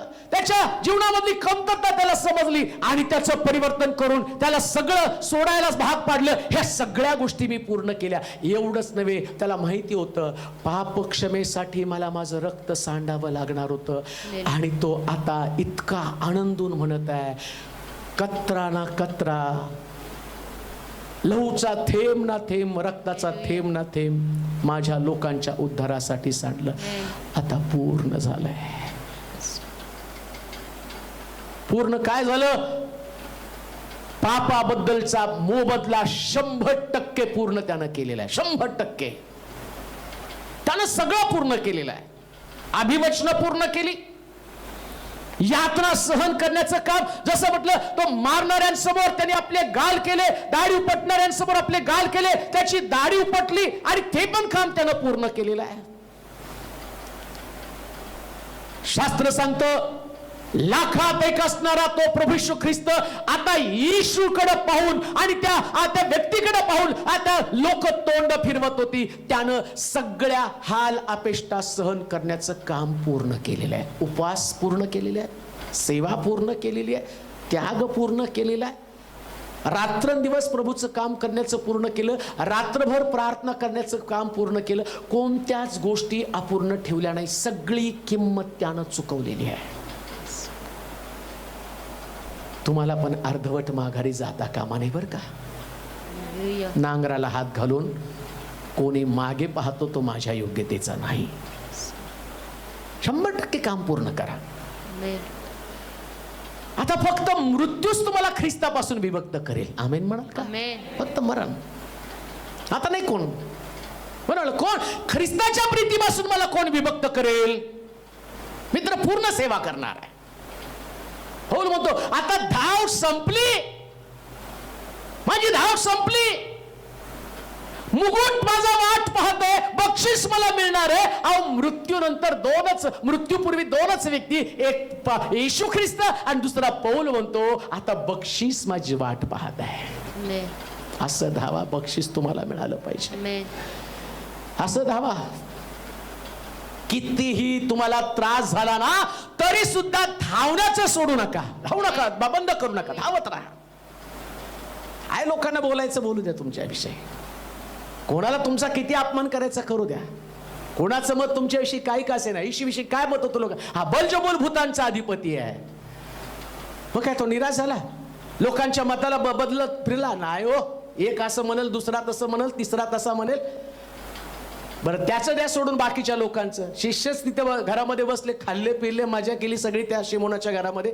आणि ती बाई आली, मध्ये आली, आला वस्त्र कुपी होताय लागल्यावर 12 मधले एक शिष्यच कुरबुर करायला लागले. काय कुरबुर करत होते? एवढ्या मोठ्या पैशाची नासडी कशाला? अहो, लोक आहेत, बोलू द्या. येशूचं विजन एकच आहे, मी लोकांच्या बोलण्यापेक्षा देवाचं बोलणं लोकांपर्यंत घेऊन जाईल. हे काम पूर्ण करायचं, ते काम पूर्ण करा. पूर्ण झालं आहे. तुम्हाला सुद्धा सगळं पूर्ण करूनच हे जग सोडायचं. आमीन म्हणाल का? चर्च पण तेव्हाच सोडायचं बरं का. सोडायचं म्हणजे मी तुम्हाला कबरेत नेऊन पुरेल, नाही तर तिथं मैतीला पाळक सापडत नाही. तेव्हा हे कुठं कुठं फिरले तर आम्हाला काय माहितीये. लक्षात घ्या, कोणत्याही कारणानं आपली जागा सोडायची नाही. पूर्ण राहायचं बरं का. आमेन. पॅसेंजरच्या डब्यासारखे डब्बे बदलत बसू नका. रिझर्वेशन पक्क करून एकाच ठिकाणी नीट बसा. हालेलुया. पूर्ण देवामध्ये टिकून राहा. आमेन. नियमात राहावंच लागेल. येशू ख्रिस्त नियम बोल म्हणतो, मी मुष्टी युद्ध करताना वाऱ्यावर करत नाही, नियमांमध्ये. बॉक्सिंग करायचं म्हटल्यानंतर तिथं रिंगणमध्ये त्यालाच मारायचं. इथून बघतो एक कोणतरी काटकुळा दिसतो त्याला जाऊन मारून येतो आणि मी विजय चालतं का? रिंगणातल्याला मार. तेच तुझं युद्ध आहे, तेच तुला जिंकायचं आहे. रिंगणात राहूनच तुम्हाला धावावं लागणार आहे, जसा ख्रिस्त धावला. पूर्ण झाला आहे. त्यानंतर 7वा उद्गार. लुकाचं शुभवर्तमान 23वा अध्याय 46 वचन. हे तेव्हा येशू उच्च स्वराने ओरडून म्हणाला, हे बापा, मी आपला आत्मा तुझ्या हाती सोपून देतो. असे बोलून त्याने प्राण सोडला. आणि तेव्हा जे झाले ते पाहून शताधिपतीने देवाचे गौरव करून म्हटले. देवाचे गौरव. योहान 5:25 वाचा. येशू तसं म्हटल्यानंतर काय? बरं राहू द्या चला, तुम्हाला पण माहिती, वाचत बसण्यात वेळ घाला नको. पण आम्ही पाहतो त्यानंतर 7वा उद्गार त्यानं काय बोलला? मी माझा आत्मा तुझ्या हाती सोपवतो. आता हे सगळ्याला जमत नाही बरं का. असं कोण नाही, मी मरणार नाही असं आणि मला वाटेल त्यावेळेस मी माझा आत्मा सोपील असं म्हणणारा व्यक्ती जगामध्ये कोणी नाही. पण ख्रिस्तानं ते केलं आणि करून दाखवलं. काय होतं त्याचं सिक्रेट? तो म्हटलं मार्ग, सत्य आणि जीवन, आणि ते आता सिद्ध करून दाखवलं. यांनी त्याच्या कुशीत भाला भोसकला, यांनी त्याच्या हातामध्ये खेळ ठोकले, यांनी त्याच्या पाठीवरती 39 फटके मारले आणि त्यांना असं वाटलं हा मरेल. 5,500 जखमा त्याच्या शरीरावरती झाला. त्याला वाटलं मरेल, पण तरी सुद्धा येशू मेला नाही. का नाही मेला? जीवनाला कोण मारू शकतं? कोण जीवनाला मारू शकेल? तो जीवन आहे. तो जीवन असल्या कारणानं त्याचं जीवन कोणाच्या हाती? दुसऱ्या भाषेमध्ये मी असं, माझ्याकडे चॉकलेट आहे, ते चॉकलेट मी कोणाकडे द्यायचं हे मी ठरवणार आहे. कोणी माझ्याकडनं हिरावून घेऊ शकत, कारण मालक मी आहे. मग पुष्कळ येऊन खटाटोप करतील. समजा अर्पण आहे, केविन आहे, त्याच्यापेक्षा मी स्ट्रॉंग आहे. ते येऊन झटपट करतील पण मी देणार नाही का? मी ताकदवान आहे. तसं सैतान येशूपेक्षा कमजोर आहे. त्याने खूप झटपट केली बरं का त्याचं जीवन काढून घेण्याचं, पण काढून घेण्याची ताकद त्याच्यात नव्हती. का? कारण तो सगळ्यामध्ये प्रबळ होता. सगळ्यात प्रबळ होता. आता तो मी माझा आत्मा तुझ्या हाती सोपवतो म्हणजे त्याने दाखवून दिलं, अरे सैताना तू काहीच करू शकत नाही, माझ्या आत्म्याचं स्वामित्व माझ्याकडेच आहे. आणि काय घडलं माहिती का त्यावेळेस? तो नुसता म्हटला मी माझा आत्मा तुझ्या हाती सोपवतो. अजून एक त्याच्या अगोदर एक गोष्ट सांगतो, मग मला त्याच्याकडे जाऊ द्या. आतापर्यंत जेवढे आलेत ना त्या सगळ्यांचे आत्मे त्यानं काढून घेतले, त्यांना त्रास देण्याचा प्रयत्न केला, अधोलोकामध्ये त्यांना घेऊन गेला. येशूला तो नाही घेऊन गेला, येशू स्वतः अधोलोकात उतरला असं लिहिलेलं आहे. सैतानाने त्याला प्रयत्न केला न्यायचं, पण का सैतानाच्या हातामध्ये तो सापडला नाही? एवढं डेअरिंग किंवा एवढं परफेक्शन कसं काय त्याच्यामध्ये आलं? एक वचन वाचा, 1 पेत्र 2 अध्याय आणि त्याचं 23 वचन. 2 अध्याय 22, 1 पेत्र 2 अध्याय 22 आणि 23 वचन वाचा. त्याने पाप केले नाही आणि त्याच्या मुखात कपट आढळले नाही. त्यानं पाप केलं नाही आणि त्याच्या मुखात कपट आढळले नाही. कपट आढळलं नाही. त्याची निंदा होत असता त्याने उलट निंदा केली नाही. दुःख भोगीत असता त्याने त्याने धमकावलं नाही. तर यथार्थ न्याय करणाऱ्याकडे स्वतःला सोपून दिलं. का सैतान त्याच्यावरती आणि त्याच्या जीवनावरती राज्य करू शकला नाही? त्याचं कारण त्यानं पाप केलं नाही. जो व्यक्ती पाप करतो तो आपलं जीवन सैतानाच्या स्वाधीन करतो. म्हणून एक गोष्ट ध्यानात ठेवा, आलंय वेळ तरी जाता जाता मी सांगेल. पाप करत कब्रस्तान मध्ये जरी एखादा पाळक एखाद्या व्यक्तीला पुरत असताना जरी गाणं गात असतील, सद्भक्त येता प्रभू मिठी मारा तयाला, माझा उपदेश तुम्हाला आवडणार नाही पण तुम्हाला आवडण्यासाठी उपदेश करत नाही, पण स्वर्गात जाण्यासाठी नक्की करेल. पाप करणारा आत्मा पाळकानं प्रार्थना केली म्हणून स्वर्गात जाणार नाही, त्याचा आत्मा पाप केल्यामुळं तो अधोलोकातच जाणार आहे. येशू ख्रिस्तानं पाप केलंच नाही, त्याच्यामुळं सैतान त्याच्या आत्म्यावरती सत्ता गाजवू शकला नाहीच गाजवू शकत. पण जर तुम्ही पाप करत आहात आणि तुम्ही मेला, जर तुम्ही पाप करत आहात, तुमच्यामध्ये कोणतंही बारीक पाप असेल, पापाची व्याख्या देवाच्या विरोधात वागणं. मग त्याच्यात तुम्ही मी काय खून करतो का, मी चोरी करतो का, मी नाही हो, शिवीगाळ केलं, देवाविरुद्ध बंड केलं, जे तुम्हाला आवडतं ते तुम्ही केलं, पाप केलं, संपलं. पाप केलं की तुमचा आत्मा सैतानाच्या स्वाधीन तुम्ही करता. येशूनं कधीच पाप केलं नाही, त्याच्या मुखामध्ये कधी कपट आलं नाही. कान देऊ नाही का? सैतानाला जर तुम्हाला हरवायचं ना, तुम्ही थरथर कापले ना, तो हरत नाही बरं का. पावर येऊ द्या. मला परवा कोणीतरी फोन केला, ज्या घरात आम्ही आलो त्या घरात त्या पुरीला भूत लागलेले आणि आता तिथं तुम्हाला पावरची गरज आहे, तुमच्या प्रार्थनेची पावर तिथं दाखवा. अरे त्याला पावर एकच आहे, पापविरहित जीवन जगणं. संपलं. सैतान तिथंच हारतो. पाप तुम्ही करत नाही असं ठरवलं ना, सैतान तिथेच हारतो. 3.5 वर्ष त्याच्या अवतीभोवती फिरत आहे सैतान. कुठंतरी सापडेल, काहीतरी वाईट बोलेल, काहीतरी चूक करेल, एकही चूक करायला तयार नाही. आणि आम्ही पाहतो येशू म्हटला, मी माझा आत्मा तुझ्या हाती सोपवतो. सैतान इतका खवळला, इतका रागावला, चवताळून तिथे गेला. आणि बायबल सांगतं, येशूचा आत्मा देवानं स्वीकारल्याचं चिन्ह काय? कसं काय म्हणतो तुम्ही? येशूचा आत्मा स्वीकारला, मंदिराचा पडदा वरपासून खालपर्यंत फाटला आणि तो म्हटला, हे निर्दोष अर्पण मी स्वीकारलं. आता इथून पुढं मला भेटण्यासाठी मध्यस्थाची गरज नाही.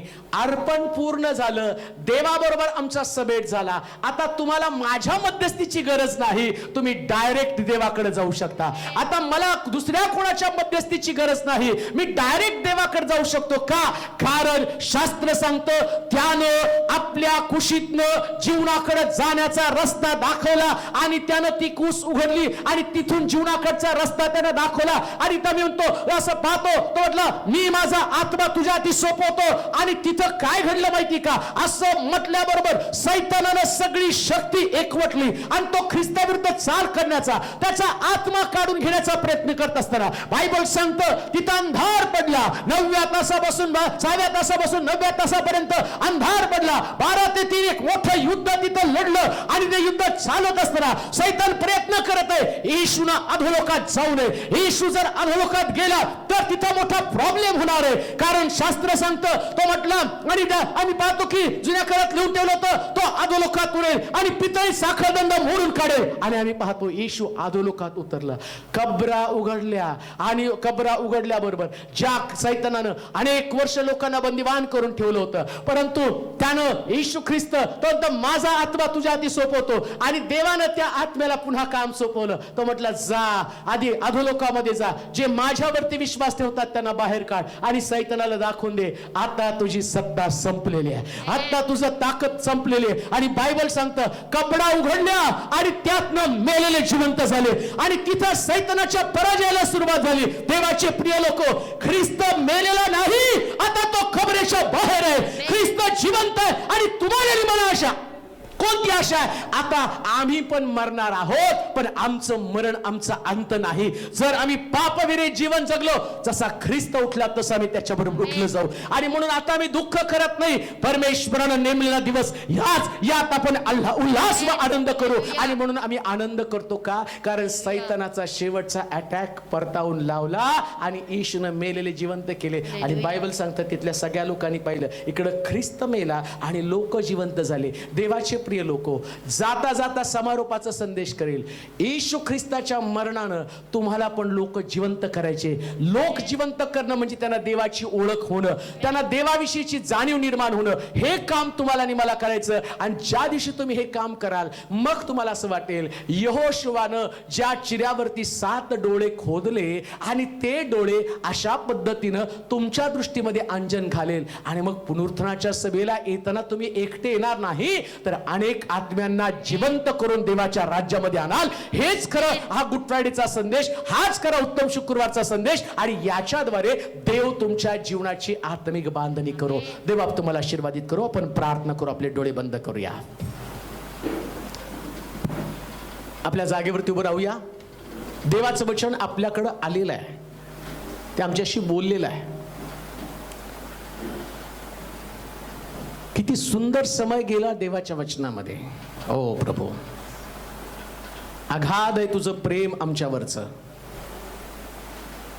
सागरापेक्षा सुद्धा नितळ, स्वच्छ, गहर प्रेम तुझं आहे प्रभूजी. ज्या लोकांनी तुझं वचन ऐकलं, अशा सर्वांसाठी मी प्रार्थना करतो. आजचा दिवस त्यांना कलाटणी देणारा दिवस असू दे. आम्ही कबूल करतो, लुसिफर हारलेला आहे. शेवटची त्याची नांगी वधस्तंभावर तू ठेचली. आणि आता लुसिफर लोकांना त्या फक्त बंधनामध्ये अडकून टाकण्याचं काम करत आहे. परंतु ख्रिस्ताचा मृत्यू अनेकांना जीवन देऊन गेला. तसं आज तुझ्या मृत्यूचं रहस्य ज्यांना समजलं, त्यांना अनेक लोकांपर्यंत जाऊन जीवन देण्याचं काम त्यांच्याकडनं करून घे प्रभूजी. फार मोठा बदल लोकांमध्ये होऊ दे. यूट्यूब, गुगल मीटच्या माध्यमातून लोक तुझं वचन ऐकत आहे. आज त्यांना खरा उत्तम शुक्रवार, गुड फ्रायडे जे त्याला संबोधत आहेत, वल्हांडणाचा सण, तो कसा आहे? यहोशुवा समोर ठेवलेल्या चिऱ्याचे 7 डोळे त्यांना समजू दे. आणि त्याच दृष्टिकोनातनं मंडळींनी प्रत्येकानं चालावं असं उघडू दे प्रभूजी. आभार मानतो, एवढे वेळ तुमच्या संगती राहिला, लोकांना ताकद दिलीस, त्यांना तुझं वचन ऐकवलं आणि ऐकलेल्या वचनामध्ये त्यांच्यात परिवर्तन होऊ दे. आणि ते ख्रिस्ताशी अधिक जोडले जाऊन त्यांनी ख्रिस्तावरती प्रेम करावं असं होऊ दे. तुला गौरव देत तुझी स्तुती करत येशूच्या नावात ही प्रार्थना विनवणी केली म्हणून तो ऐक. आमेन.